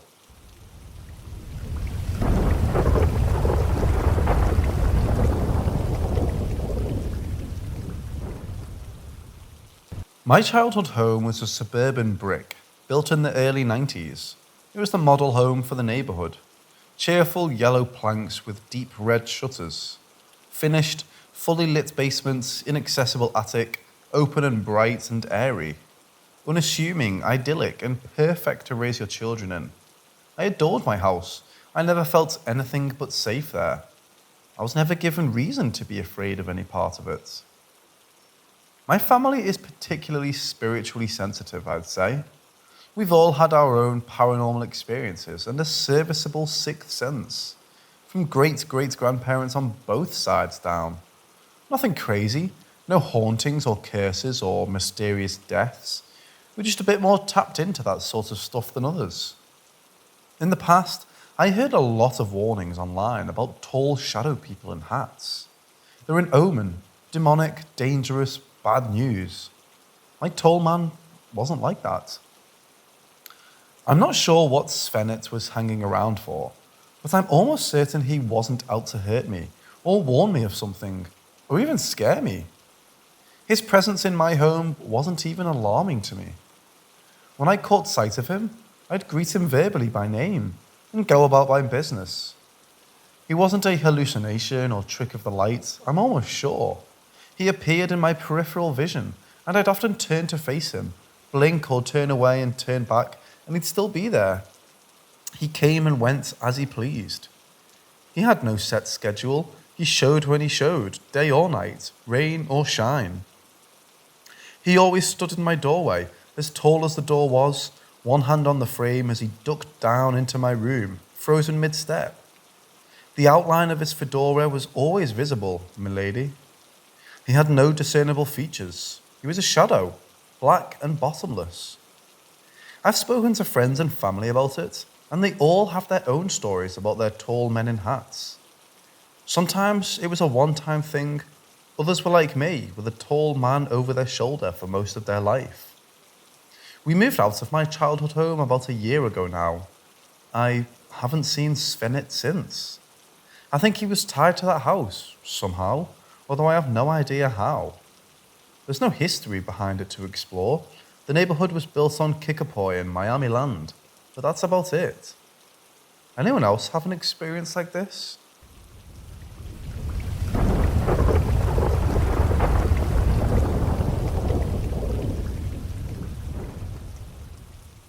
I live with my fiancée and her 2 daughters. We've lived together for over a year. We just moved to the south, but had previously lived in my home state, which was in Ohio. We'd lived in a crappy apartment in a not great part of town. For a while, there was nothing. The youngest seemed really happy, but after she turned 4, I noticed she began to tell us she played with Halloween. My sister has a daughter with that name, so I thought she meant her cousin and dismissed it. Until one day she told me Halloween is a vampire. I dismissed this again, but over time, things did get creepy. We'd hear her talking to nobody. She does talk to YouTube videos, but this would occur when they were not on. And she would insist that Harlowe was real. She'd tell us she was in the room, that she had red eyes, and I would even point her out in my fiancé and I's room. Eventually, it started to feel really creepy, as this felt much less light-hearted than the other games she'd play. She'd tell us Sonic the Hedgehog was her boyfriend. She thinks it just means a friend who's a boy, and loves Disney princesses. She isn't into scary things. She'd tell us that Harlowe would talk to her and tell her our apartment was her house. I asked her, is she coming with us? I figured imaginary friends could move. Sonic did, lol. But she said no, that girl has to stay here, and that she was mad, she was leaving. Since we've moved, she's rarely brought her up. She still brings up Sonic, but when I asked her about Harlowe, she said, that girl stayed at the house. I'm probably overthinking this, but she talked about this in so much depth, and I firmly do believe little kids can sense more than we can. It just creeps me and her mom out. I haven't found any news of murders in the apartment complex. The town does have a bit of a violent crime, and does have yearly homicides, but I couldn't find anything there.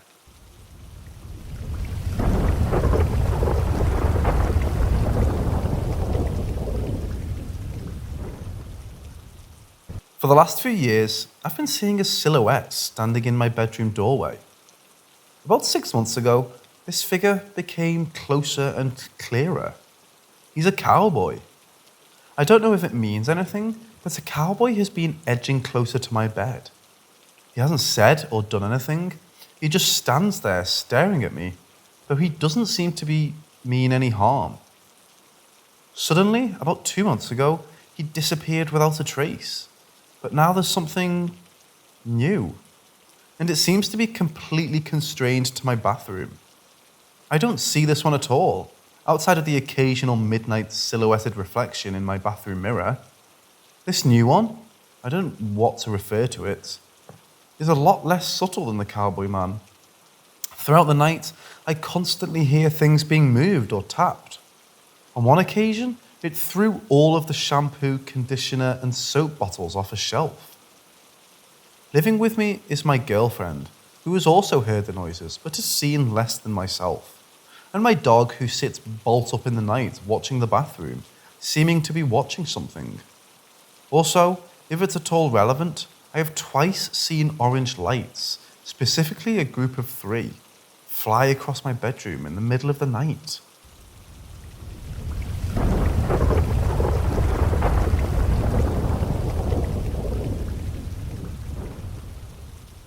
This was back when I lived in Arizona. The summers were hot and we went swimming every night. I went to the hot tub and there was this man wearing what looked like an amulet. It was an ankh. He was talking to my mom about natural foods and medicine and where to get them.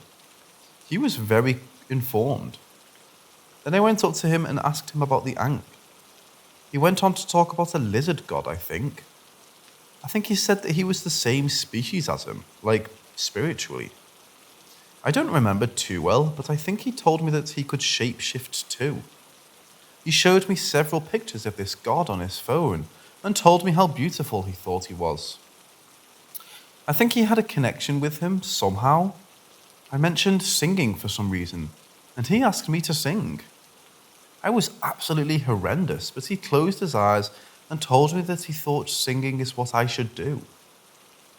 The next strange thing that happened was that he told me he was involved with people in the music industry. When he was about to leave, he told me that he would contact me telepathically, so I would come to the pool again and talk. I went to the pool again one night, and he was there. I showed him a symbol I had drawn a couple of nights ago. The thing is that I didn't have the paper, but I traced the symbol onto the floor, and he saw it perfectly. He told me to meditate on it before going to sleep. I don't have the drawing anymore, though. I then told him about the ringing I had been experiencing in my ears, and he said that it was from lower frequency beings.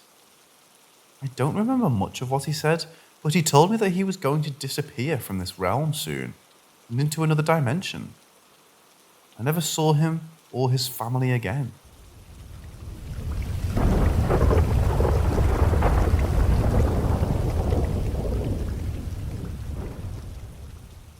This happened back in 2011.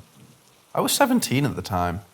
History has always been fascinating to me, so I oftentimes look up strange or interesting events that have happened and spend hours browsing, fueling my curiosity. I came across a picture of the last dynastic family of Russia, the Romanovs. Of course, I was fascinated by their story, but I felt a strange connection to the boy in the picture, Alexei. This has never happened to me before, especially regarding someone that had been dead for almost a century. It was an almost visceral reaction. I felt like I knew the boy, but that's impossible. I was born about 70 years after his death, along with the death of his family. I started having strange dreams, blood-stained walls and small glimpses into the past. I saw one picture of him and I suddenly remembered. I saw him spraying his father with a water hose and laughing, almost like I'd been there myself. I felt like I had lived in those pictures, but that was impossible.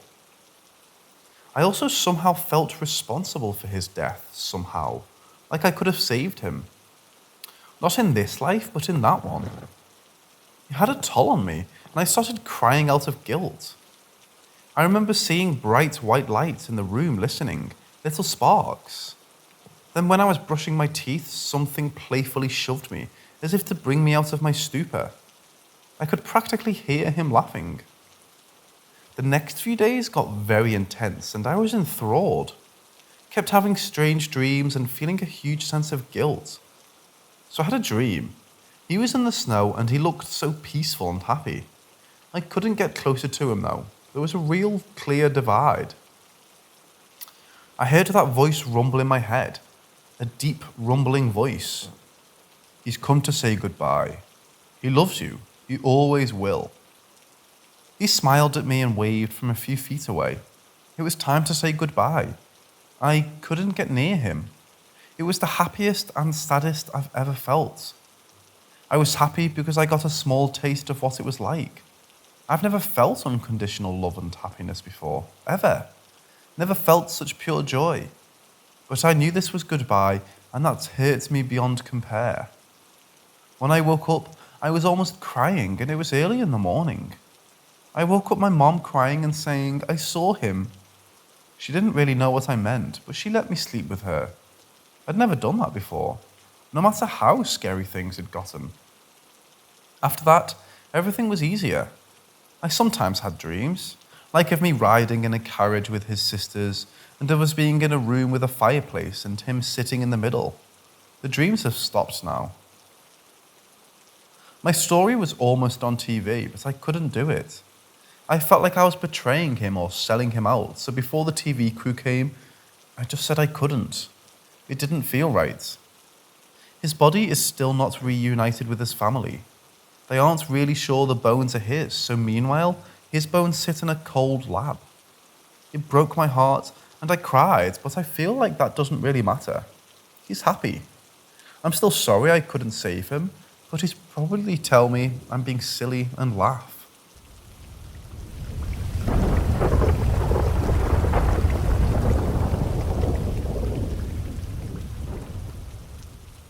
So, to provide info, I used to have a German Shepherd from the time of her being about 2 weeks old to 9 months old. What we didn't know is that she had a heart condition that's pretty rare in female dogs, especially. And the only way we could have known is with an ultrasound, which we had no reason to do because she didn't show any signs of having the condition. She passed away due to her lungs not receiving enough blood because of the condition.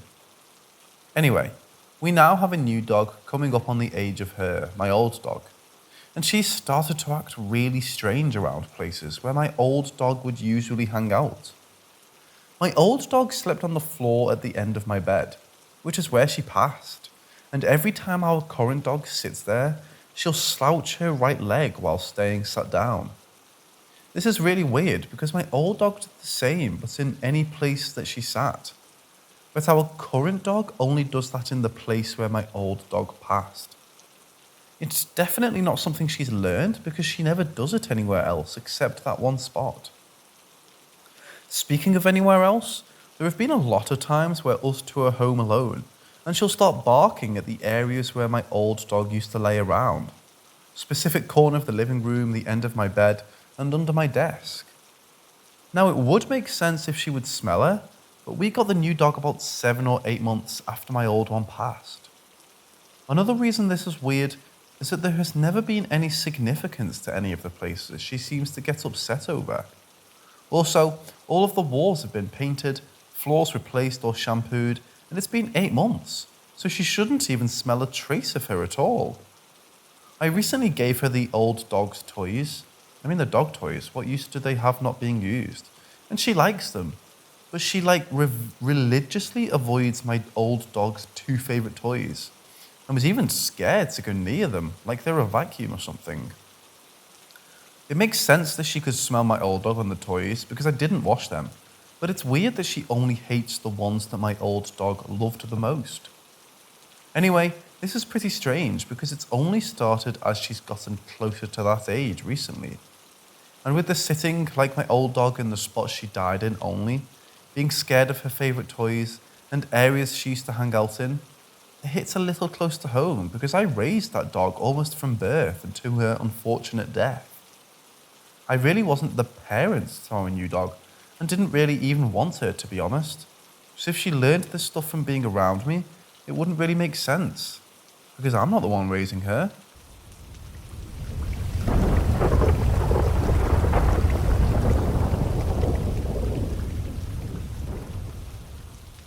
My bedroom door has a lock and key, so you do actually need to fully turn the key to lock it.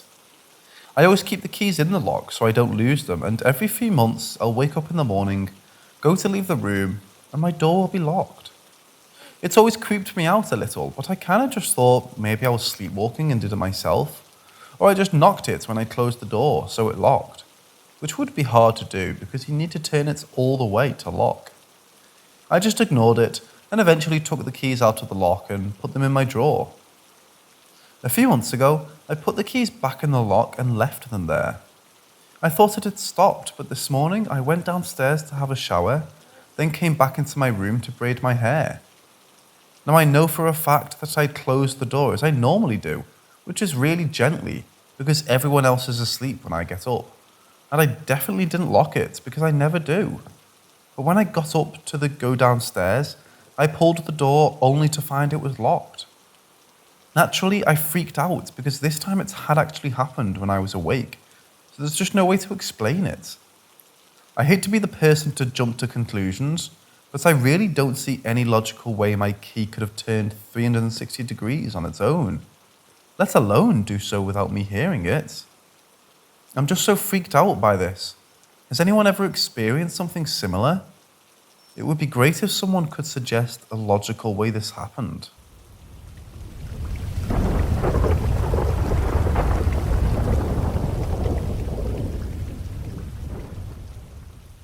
In the house where I grew up, there was this thing.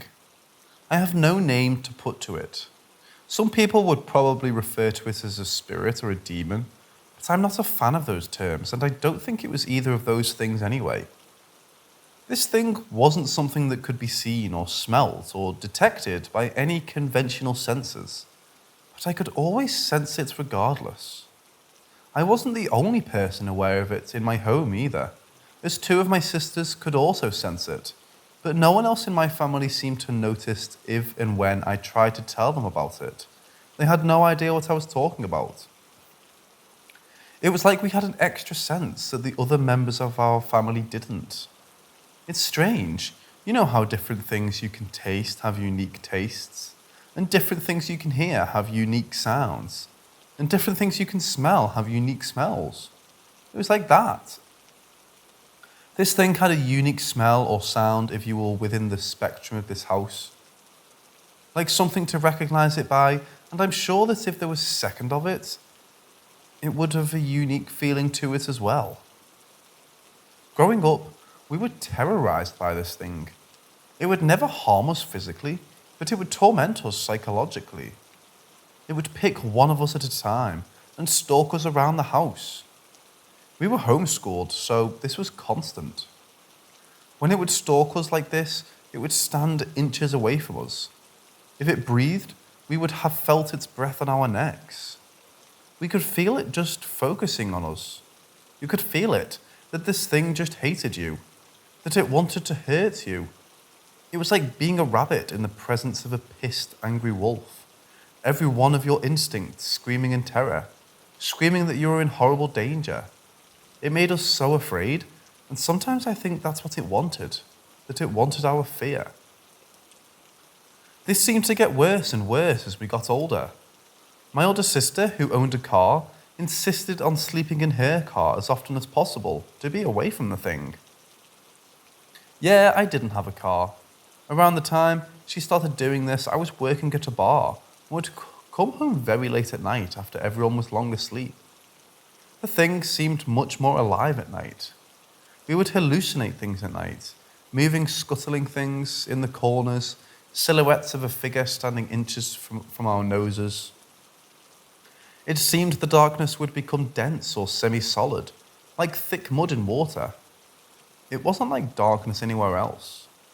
At night, the thing was much more aggressive. It moved faster about the house, and its intention could be felt from it, a seemingly violent intent.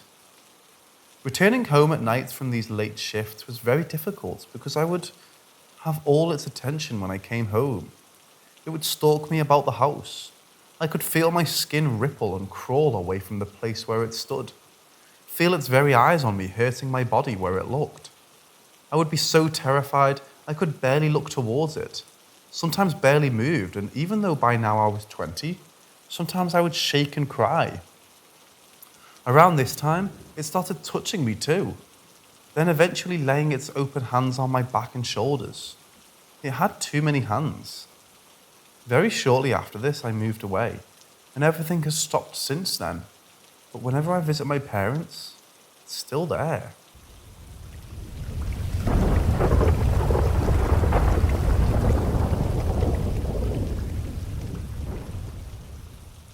A friend of mine recently had a burglar break into their home. So because I'm a paranoid person for the rest of the week, this little thought of someone breaking into my home has been living rent-free in my head. Cut to today, I fell asleep and had the weirdest nightmare in a long time. I haven't had a true nightmare since I'm a kid. So in my dream, me and my family live in a funeral home, and as so happens, there were 4 corpses in said funeral home that were meant to be made ready for the funeral. However, as the dream progresses, I was always asked to do chores in the same room as them. I think in the dream, the place where they were stored always changed. And whenever I entered the room with them, the more they seemed to become active. Like after the first time, the father of the family started appearing behind every door that I'd open. At first, it was only for short durations, where you would see glimpses of him behind the glass of some doors. As the dream continued, this got worse, until the corpse was behind every door that I would open, and at the last time, the corpse would move his head, which looked like he got more and more beaten up as the dream progressed, until there was only a bloody pulp where his face should be, and he started speaking to me, but at this exact moment, I woke up. After falling asleep again for the second time, I had the exact same dream, except the second time, in addition to the father thing, the child was getting more and more fucked up, which leads to me waking. This time, however, I can't fall asleep because I hear something that sounds like a drill. And I think to myself that it's weird to drill something in the middle of the night. Then my paranoia kicks in and I start to turn on all the lights and make my way downstairs, because now I fear that someone's trying to break in. As I reach the end of the stairs, I look towards the door and I see a white face looking through the glass at me, and then moves its head away so I can no longer see it. I instinctively move towards the door to open it, but stop at the door handle. The only thought through my head at that moment was, let's not invite whatever this is into my house, be it burglar, ghost, or whatever.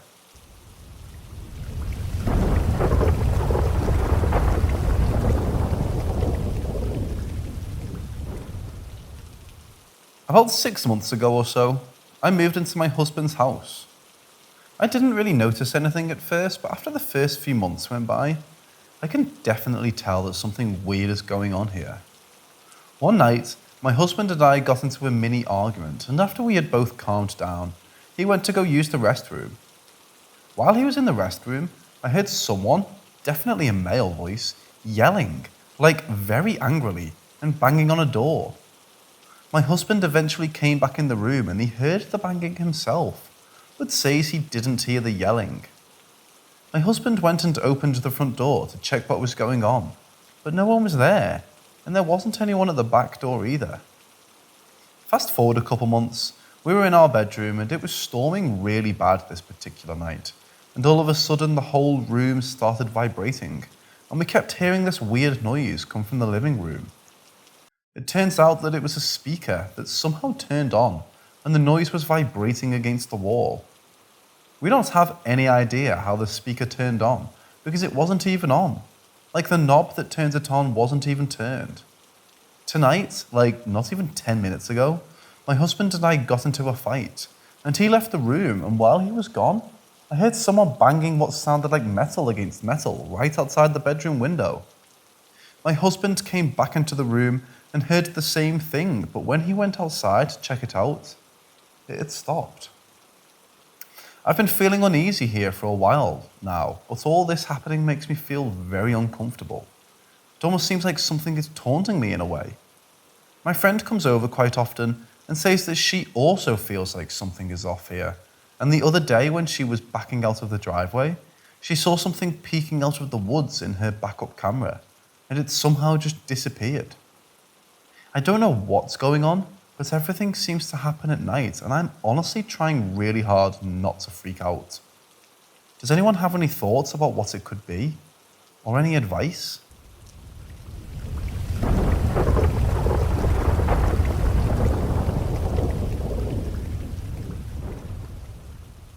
It all began when I was about 7 years old. When I was a young girl, I was playing with my friend in my house one afternoon.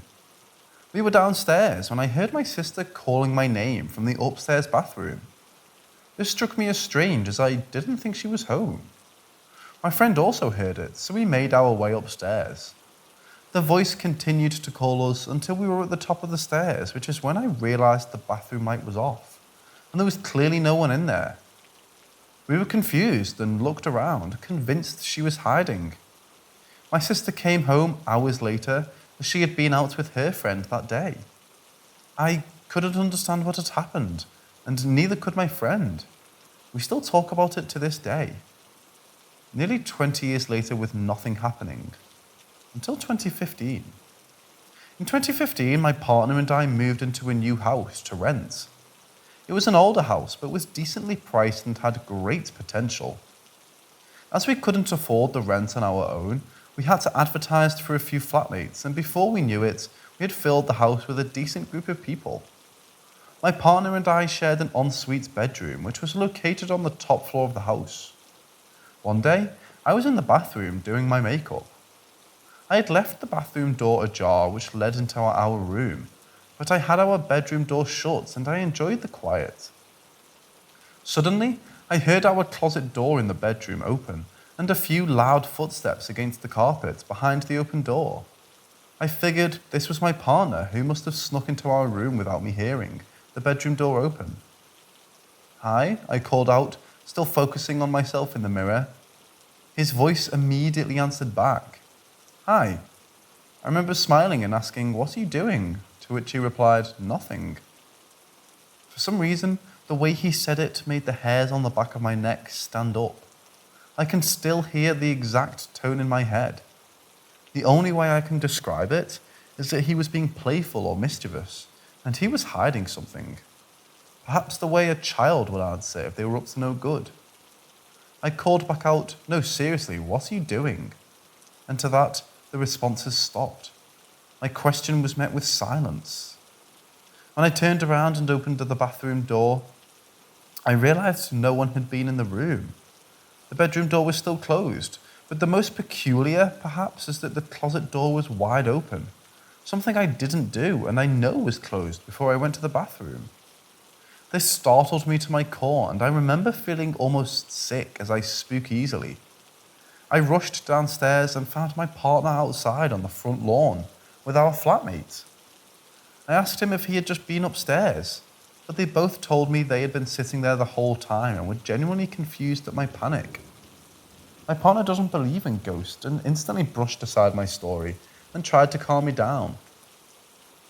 A couple of months later, our other flatmate Matt was home alone one day making himself a cup of tea in the kitchen.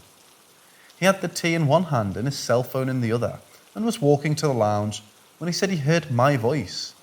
I'm Canadian and have a distinct accent in our house, whispering, "Hi Matt," right behind him. He was so startled he dropped his tea and his phone onto the ground and turned around to find no one. He swore that it was my exact voice and even said he spent a good 20 minutes trying to find me in the house after thinking it must be a prank. It was enough to scare him out of the house for the rest of the day, and when we spoke about our similar experiences, we knew there must be something more to it. Other than this, we had other weird encounters, like our doors locking us out of the house, TV turning on with full volume in the middle of the night, items going missing and repeating. The usual ghost things. I no longer live in that house, but I think about that encounter sometimes and it still scares me. To this day, I wonder if those occurrences are connected or just a coincidence. I find it interesting why spirits would mimic people. I've heard speaking to spirits gives them energy, and I wonder if this is a method as they think you're more likely to reply. I wonder if you have any thoughts on this.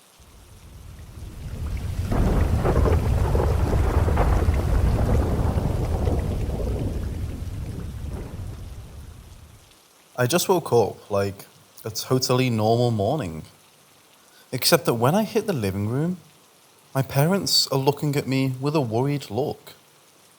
Apparently, tonight at 6 a.m. I woke up. I sleep in a second floor room that opens to a small hall, where the stairs and all the doors to the rooms are located. As my parents told me, I walked out of my room and stood in this hallway for a solid 10 minutes while muttering to myself. My parents were talking to me, thinking I was sleepwalking and trying to softly wake me up. They didn't try to wake me up more loudly because I was close to the stairs and they didn't want to risk me waking up scared and yeeting myself down the stairs. After 10 minutes, I apparently walked to a dresser room where we have a full body mirror, sat in front of it and began talking to it, as if I was arguing with someone in the mirror. Though, and this is what freaked me out the most, I wasn't speaking in my language, or any other language for that matter. I was speaking gibberish and grunting with my throat. Apparently, this happened for 5 to 10 minutes. I still wasn't responding to their attempts of waking me. But after I finished, I stood up again. I bowed to the damn mirror, went back to bed, crashed on it, and immediately started snoring. I have absolutely no recollection of any of this happening. And safe to say, my parents are unsettled to say the least. Oh, and we are taking down that bloody mirror. Nope. There might be a logical explanation for whatever the frick happened to me last night.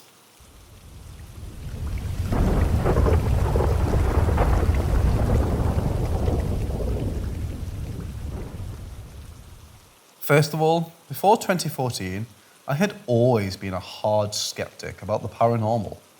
I didn't believe in ghosts or the stuff at all. But then, when I got into college, I met my now ex-girlfriend and we began a relationship. We're no longer together, so I won't tell her personal stories or details about any of this, as I don't have permission. I will, however, tell the paranormal experiences I had myself while with her. To get into context, my ex was an extremely sensitive woman. She was constantly feeling the energies on every single place she went. She could sense people's aura and feelings with almost scary accuracy. And she claimed she had been able to feel and see entities ever since she was a little girl. But of course, I always attributed it to her imagination or mere coincidence. That is, until I had my first paranormal experience. I still remember it vividly. We were at home, having a peaceful night with her best friend and watching some movies. To get a sense of my flat back then, I drew a little blueprint in order to understand the story. We were all sitting on the 2 sofas while watching a movie, and my ex got thirsty and went to the kitchen to get some water. In order to reach the kitchen, she would then have to walk in front of a small hallway that had connected with the rooms. A hallway with a mirror at the end of it. We didn't pay too much attention as she got up and walked to the kitchen, until she reached view of such corridor. Even at a distance, I could see how all colour drained from her face.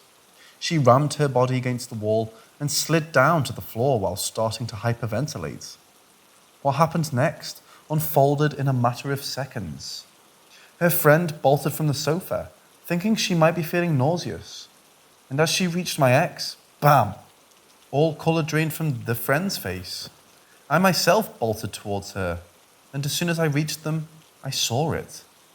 At the end of the hallway, inside the mirror, staring at us with beady, almost light-emitting eyes, there was a woman completely dressed in black, with a black fishnet shroud covering half of her face. She had no facial features other than those beady white eyes, but somehow I could feel that she was an old woman, and that she was crookedly smiling at us with a non-existent mouth. The closest description I can give is the old woman dressed in black from the movie Insidious, but with no mouth or nose, and with the eyes of the ghosts from the movie Oculus. For a couple of seconds, we stared in complete horror. All of my body was heavily reacting with goosebumps, as I recall and write how the air went completely frozen around us, and a feeling of extreme dread fell over the room. This woman, or entity, or thing, stared at us with that non-existent grin for a few seconds, and suddenly looked left and walked away, inside the mirror. She disappeared behind the edges of it, and as soon as she was gone, the feeling of massive oppression disappeared too, and we could breathe again. We stood there for minutes on end, completely frozen in fear and staring at the now empty mirror. My ex broke down in an anxiety attack and started shaking uncontrollably. Me and her friend, both skeptics until that point, looked at each other and basically described what we had seen to each other in perfect detail. It had not been a hallucination. It wasn't group hysteria. We 3 had seen the exact beady-eyed woman in black in the mirror in complete detail. We didn't linger. I turned on all the lights, took off the mirror from the end of the hallway, and hid it inside a wardrobe, completely clad in blankets. We left the flat and slept, or tried to, in my ex's friend's house. As I said, I was not a believer until that point, and thus I had no idea about which course of action to take from there on out.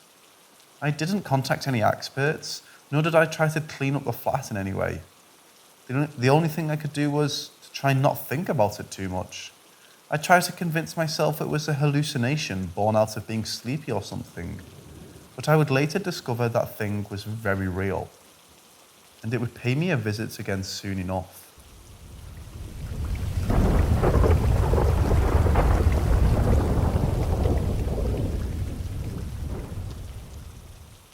I've lived my entire life without any paranormal experiences, until I turned around 20.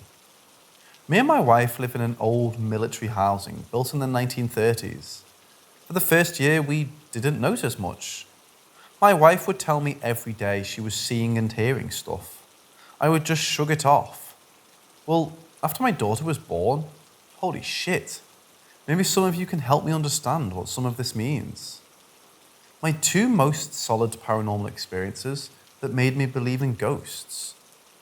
First off, my daughter's room is the worst. Every time I go in there, I get an uncomfortable feeling. It gets cold in certain spots, and the general feeling in the room is off. I usually would argue with my wife because I didn't want her sleeping in there. My wife one night decided to let her sleep in there. I stayed up most of the night, hovering around the room, periodically checking on her. Well, around 45 minutes later, I get up next to my front door and I'm talking to my wife. I turned my head towards my daughter's room. A tiny animal, what looked like a cat, came running out of the room. I could even hear the little footsteps. It looked so damn real. I looked at my wife very confused because we didn't have any pets. I asked her, "Did you see what I just saw?" I then ran into my daughter's room and nothing. I checked into the hall where the animal could have ran, but both doors leading to the kitchen and bathroom were closed. Nothing. I stayed up until about 7 a.m. thinking about that, Googling into it, and never came across anything valuable. My second time happened just yesterday night. Me and my wife just got back from a camping trip. We got home really late and were getting my daughter ready for bed. We hadn't been back to our house for the weekend. It was around 2 a.m. when we got fully in bed. I was dozing off, my wife was dozing off, and my daughter was asleep. As soon as I was about to fall asleep, I hear 3 consecutive knocks. Knock, knock, knock. Not like bare hand knocks, but knuckle, high-pitched knocks. I laid there for about 5 seconds before I got up. As soon as I stood up, my wife asked me if I had heard it too. We both thought we imagined it. I thought it was someone at my front door at 2 a.m. I checked the entire outside of my house and the inside. Nothing. The next morning, I made my wife knock on different places in the house whilst I laid in the same position in bed. The window, the front door, the kitchen door, and then our bedroom door. Everything else either sounded different or too far away to hear it. It had to have been my bedroom door. Me and my wife tend not to acknowledge anything that happens in the house unless we for sure saw or heard the same thing with clarity. We aren't scared of it by any means, more or less just astonished at what's happening. I've jokingly started to name the entity Steve. My daughter is back to sleeping in our room, FYI. Aside from my 2 major events, the usual stuff I deal with I usually try to disprove, but my wife hates it. Banging on my daughter's walls, doors closing on their own, a draft in my daughter's room at all times, still haven't found why. Shadows and figures moving in my daughter's room, lights or sparks also coming from my daughter's room.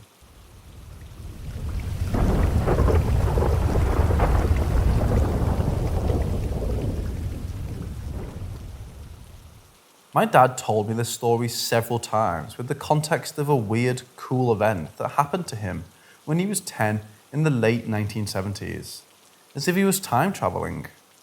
As I got older though, this story has started to really terrify me, especially since I used to go into these same woods often to play growing up. His story starts off with him doing the normal thing he did sometimes as a 10-year-old boy might do, going up to the family forest to play on the outskirts. Mind you, this entire area spanned over 65 acres that we own, but overall, it spans miles. He said it was a normal day and nothing was out of the ordinary, until he got about halfway through the field towards the woods.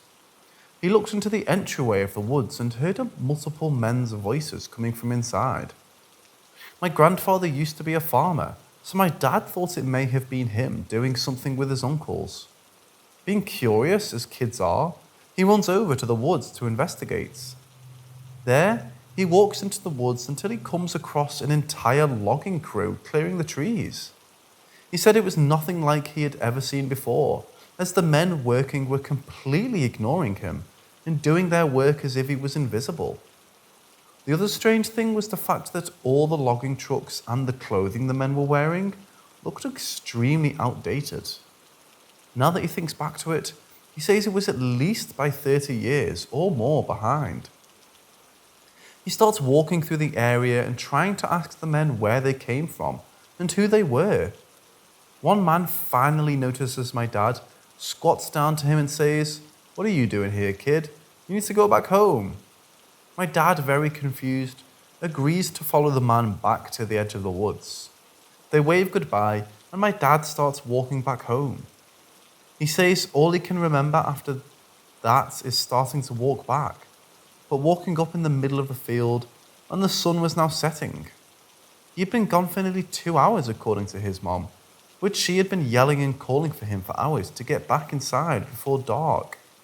And she was getting really worried as he only normally stayed gone playing up there for only about an hour tops normally. The weird thing was, He said it only felt like he was gone for about 15 minutes, tops. He also never took naps or fell asleep outside like that, and it never happened since. For some reason, he never felt the need to bring up what he saw to my grandmother. I still don't understand why he never did, and he to this day doesn't really know why he didn't either. He said when he got home, it was like he couldn't really speak at all, and he was incredibly drained. As the next few days went by, he told himself that it was probably real, and that his dad probably hired people to clear out the woods for lumber selling. He said things got really weird when he went back the following week, and it was as if the men were never there at all. The trees weren't cut, no tire marks, nothing. Still didn't bring it up to his folks for some unknown reason. Years later, as an adult in his 30s, he sat down with my grandfather one day over lunch, and somehow getting on the topic, my dad wanted to ask him a few questions. By this point, my dad was convinced he either had a very weird dream and really did pass out, or he had travelled back in time. To be honest, up to this point, he really did think of it as a possible strange dream, until my grandfather answered a few of his questions. He asked my grandfather questions about the property itself, how many times it had been logged, among other things involving logging. He said the biggest thing that stuck out was that my grandfather told him that about 30 or 40 years before my dad was born, his family had hired a logging company to come clear the area to sell lumber. Nothing super eventful about it, but it matched the time period of everything he saw perfectly. Thinking back to my own childhood, there were so many times that I went exploring by myself or with my dogs in those same woods.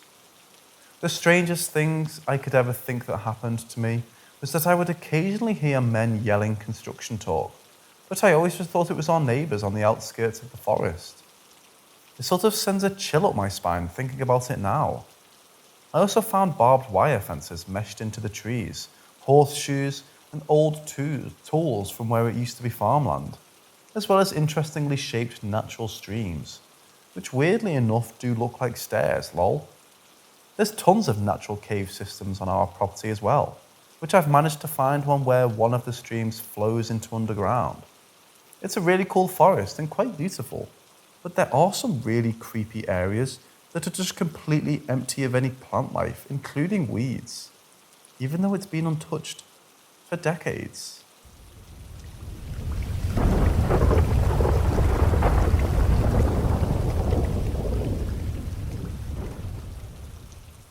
When I was about 8 or 9, can't remember the exact age, I visited my relative's apartment with my mom. My father brought me a cute doll from over the seas, and I wanted to show it to everyone in the household. While my mom was talking to the relatives, I decided to visit their neighbour's apartment. I knew them well, and I'd been to their place many times. I went to that flat, greeted some family members sitting in the living room. I then took the stairs to go to the upper floor. I remember the upper floor was dark and the only light was coming from the veranda. I saw 2 family members sitting and talking. I went to them, showed them my doll, and walked back to the dark hallway to reach to the stairs that would take me back to the first floor. That's when I saw a woman who walked into the room at the back of the hallway. From the back, she looked so much like one of the women who lived in the flat. I thought of following her into the room as I wanted to show her my doll. Before I did that, I became very scared for some reason. Part of the reason may be because the room was pitch black, and I was confused why she wouldn't turn on the light. I was worried she might hide in the corner trying to jump at me in the dark, so I decided not to go into the room and went downstairs, only to find that woman in the kitchen on the first floor. I didn't see her on my way in, but she had been downstairs all along. I told her what I saw upstairs, and she exchanged a funny look with another family member there and just brushed me off. By the way, there were no guests in the house. I don't know who I saw.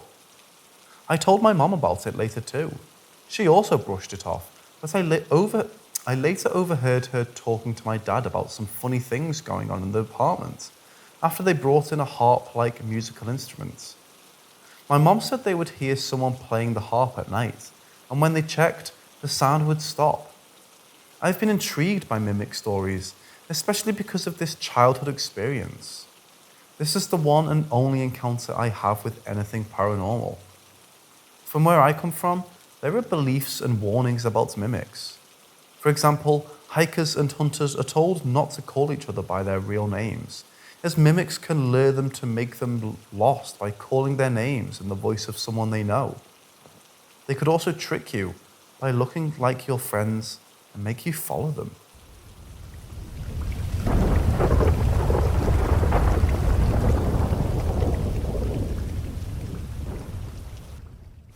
Last night, I had a really weird experience. I was laying down ready to fall asleep, but fully awake still, and my boyfriend turned on the sound noise machine so he could fall asleep. He always does it, and it never bothered me before. However, not too long after he turned the machine on, I started hearing a sequence of individual tunes that became a melody, a sound that starts and stops. First, I thought that he had changed the machine itself or the sound coming from the machine.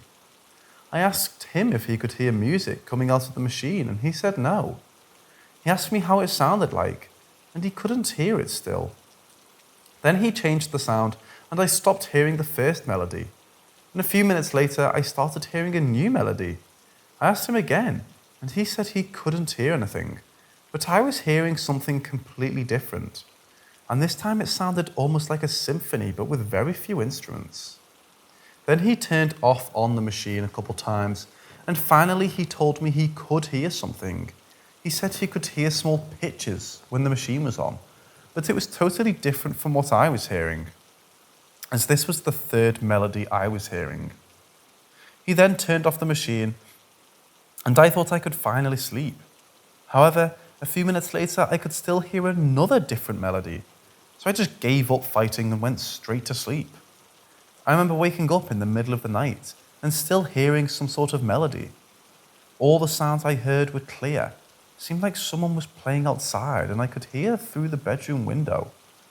I don't know what else to say to explain myself a little better. By the way, I'm 23, female.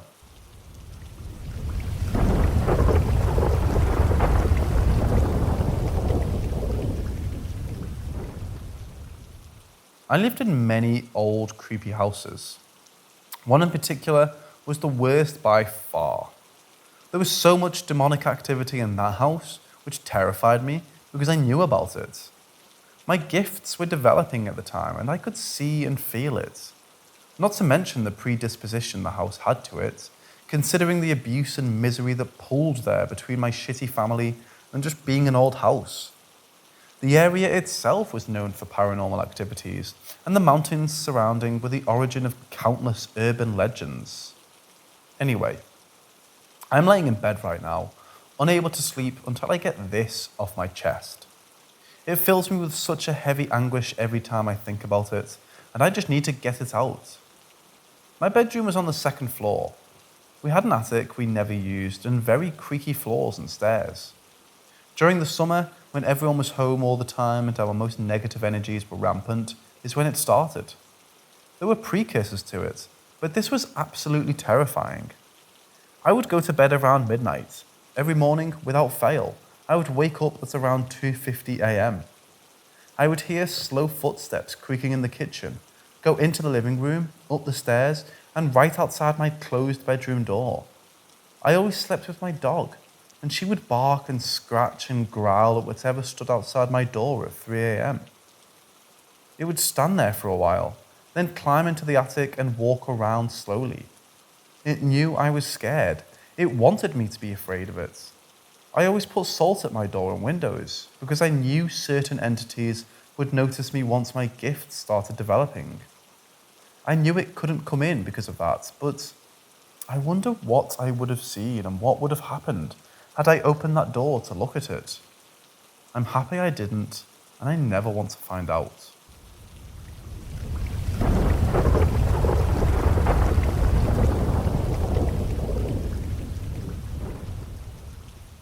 This was when I was in 5th grade. I went with my best friend to her cousin's house for the day. They had a Ouija board that they wanted to play with. This was my first time even seeing one, so I didn't really know what to think. Nothing was scary. We sat around the board, asked questions for the spirits, laughed at how stupid it was and how boring it got real quick. I don't recall us saying goodbye or doing anything you're supposed to do when taking these boards seriously. One of the cousins felt uneasy, so we all gave up the game and went outside to play in the sprinkler, lol, naturally. We come back into the house to eat. A cousin went into his bedroom where the board and planchets were left lying on the floor and found the board face up on the ceiling, as if someone had glued it there. They had bunk beds, so one of them climbed to the top bunk with a broom and tried scraping it off the ceiling, but it wouldn't budge. I don't remember anyone being scared or relating this to something paranormal. Honestly, at that time, I had no idea what that word meant or what it would look like. We all thought it was weird as fuck, don't get me wrong, but no one felt scared. After failing to get the board off the ceiling, he gave up and we searched the room for the planchets, finding nothing.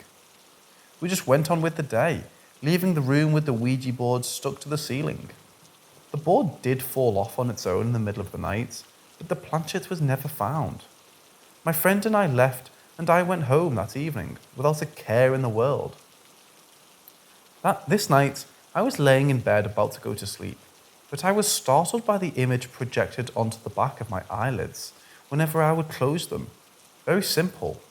Black periphery, in the middle looks like an open doorway with white light shining through. But in that doorway stand two men, one about a foot taller than the other, but both were just solid black human figures with top hats. I know, first thing you'll think is Hat Man, and maybe it was, but I'm not so sure. Every single time I closed my eyes, I would see them. I wasn't scared per se, more intrigued. It's like when you look at the sun for too long, then close your eyes, you can see all those coloured specks. Except I was looking into the pitch black, then closing my eyes and seeing the same non-blurry image on my eyelids. Details about my young years. Raised by a single alcoholic mom, so beside taking care of my brother, I was alone most of the time. I put that in quotes because yes, I had friends, but my mind was much more developed and different than everyone else. I was alone in my thinking. We were very poor, so no TV.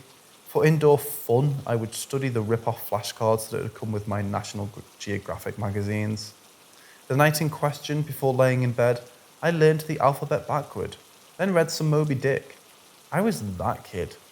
End of rant, back to story. So I just kept opening then closing my eyelids to see if the image would go away. I thought maybe my eyes were strained from either writing the alphabet backwards so much or reading with a flashlight under my sheets. I wasn't scared, but wondered if I should have been. I remembered thinking, well, this is the way it is now. I'll have to get used to it, and fell asleep. The next day, I woke up like nothing, went to school, had a normal day, but bedtime came, and it wasn't until I closed my eyes and saw the two men on my eyelids that I remembered the night before. This night I was more annoyed. Questions ran through my head. Does everyone see something when they try to sleep? Or are they there when I blink too? Again, I just kind of welcomed the new part of growing up I was annoyed with. This started in 5th grade and lasted until 6th grade because I specifically remember going to bed one night and not seeing anything and thinking, wow, it's over. I thought it'd last forever. It wasn't until middle school years when I became fascinated with the paranormal that I remembered this and thought it was definitely not normal. I always like to discount all options before concluding paranormal activity, but it irks me more than the event with the Ouija board happened the same day it started. Maybe something was trying to attach to me but couldn't. Maybe because I was more intrigued, annoyed than scared.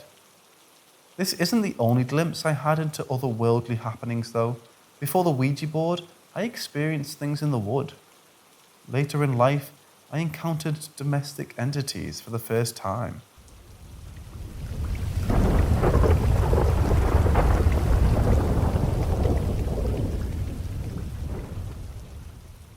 In 1999, I was 7 years old, playing in the woods with my friend Charlotte. We were standing at each end of a big log in the woods when I noticed movement in my peripherals. I tried focusing my periphery to catch a detailed look. I see similar movement often when we're in the woods, and always disappears, more like scatters, before I turn to look. My heart skipped a beat when I could make out a group of little people looking up at me as well. I was frozen in the pose I was playing in. After a few seconds, I realized Charlotte had stopped narrating our play and was frozen in place as well, staring at me but focusing on them. I'm pretty sure they were dressed because it didn't look like they were all naked. I could tell they knew we were aware of them, and they dispersed as Charlotte moved her eyes. We didn't talk about it until we were in her house. We weren't afraid, just confused on our walk home. We wrote about what we saw before talking about it, to see if we saw the same thing. Unfortunately, both our descriptions were so vague, but clothed less than a foot for sure. One thing we were positive was to our mind, our business and not to go searching, which is what our instinct would have usually been, duh. We thought we found a colony of little people in the woods, but the fact that our reaction was to quietly leave and not even talk about it until behind closed doors, and still not even talk out loud but write it, I don't remember being too frightened. In fact, we kind of just accepted it and moved on with a new taste of what this world universe is capable of. I watched The Indian in the Cupboard later in life, which reminded me of those little people. But I no longer saw them by then. Charlotte and I would talk about seeing things out of the corner of our eyes, but could never figure out what it was. Although Charlotte was different.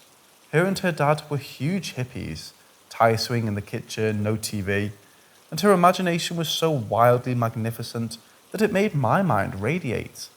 I always thought that maybe her narration of our play was so powerful and energetic that we could manifest and see the same thing. Little people were never playing any part in either of our imaginations. In fact, when we both confirmed what each other saw, we were kind of in awe that we've never seen dreamt of tiny people in this universe.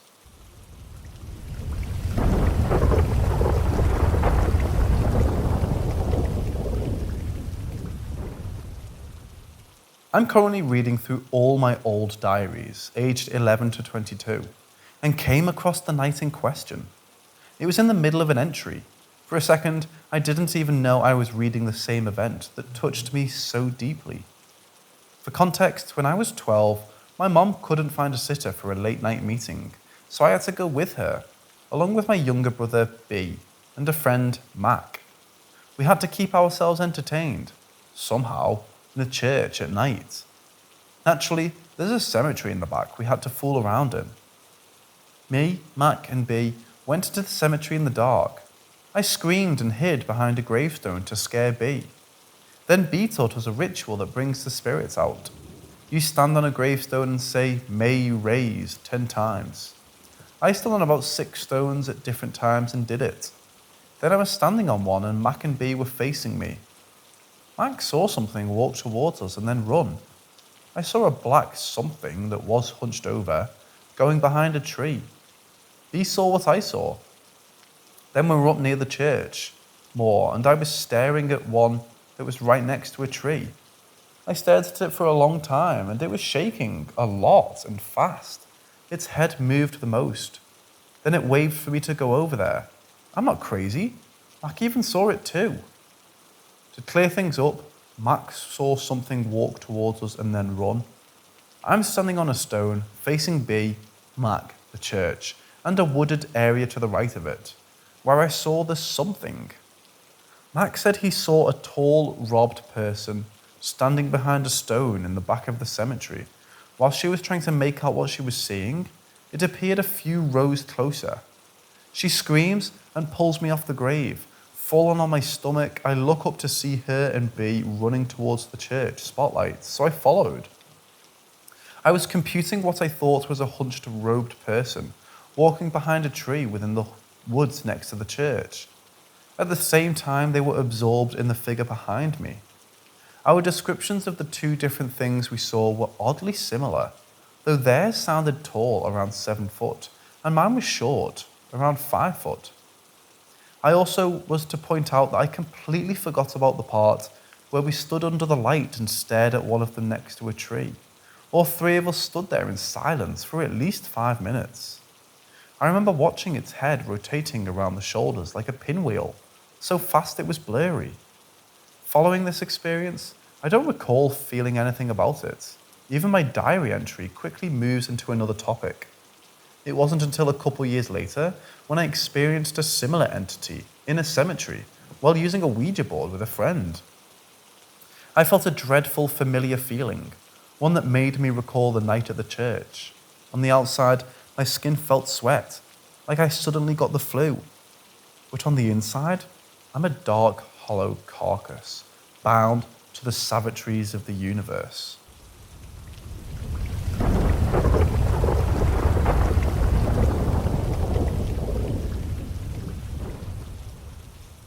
While we were working on the house before we moved in, me and my boyfriend both felt very uneasy alone at night, and during the day, I wouldn't step foot in there without my dog. Also, the house across the street is haunted. Not sure there's any correlation. We've been here for about a year.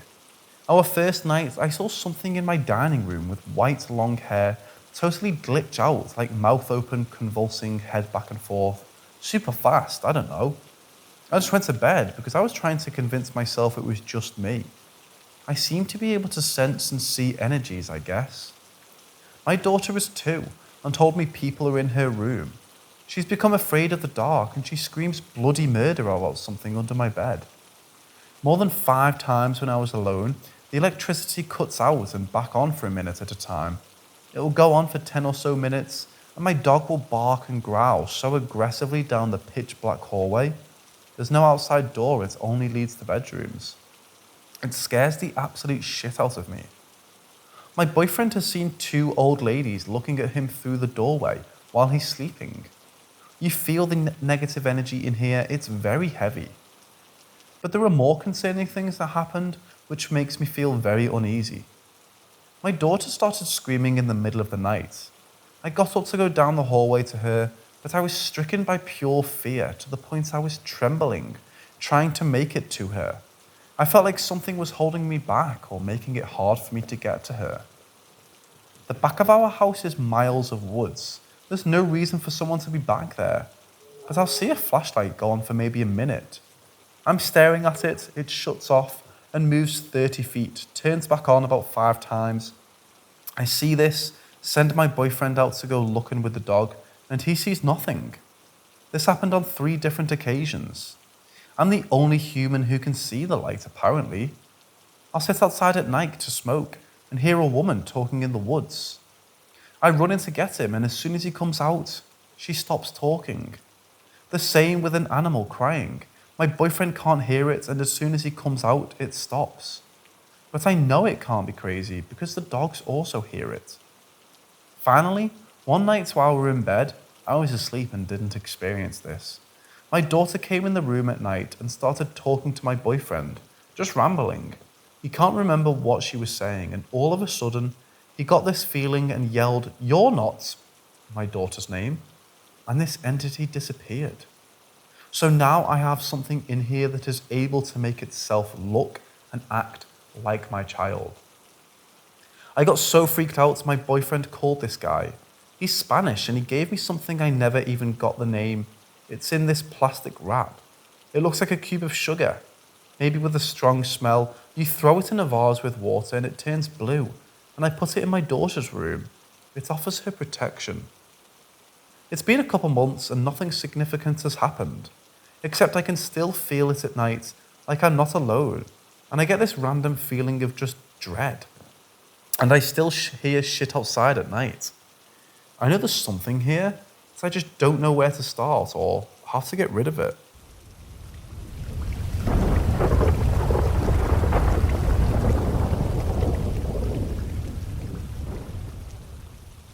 I have 2 different family members who saw something which I believe is similar, though it might not be, around 30 years apart, and I'm having a very hard time finding anything that fits the description of the one sighting.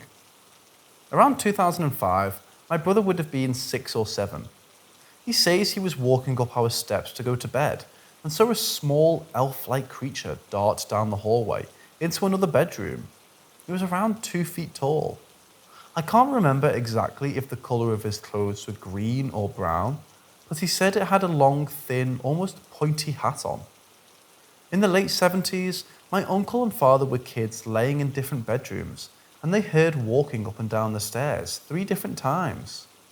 Finally, my uncle got up and looked into the hallway, and there was a shadow he thinks maybe around 2 or 3 feet tall at the top of the steps, but it was holding what he describes as a burlap bag or something in his hands. It reminds him of a leprechaun holding a bag of gold. When he explains it though, the figure was just a shadow. He says he ran basically right through it to my father's room and jumped in his bed. While running, he looked back quickly and saw the thing run down the stairs. I'm really interested in looking into these sightings and what they could be, but I'm having trouble finding anything good. I did read that these sightings are common in the Philippines and Ireland. Our father's side of the family are both Philippine and Irish, so I wondered if there was any correlation there. Also, I'm wondering exactly what these things are, that there could have been, or why they might be there.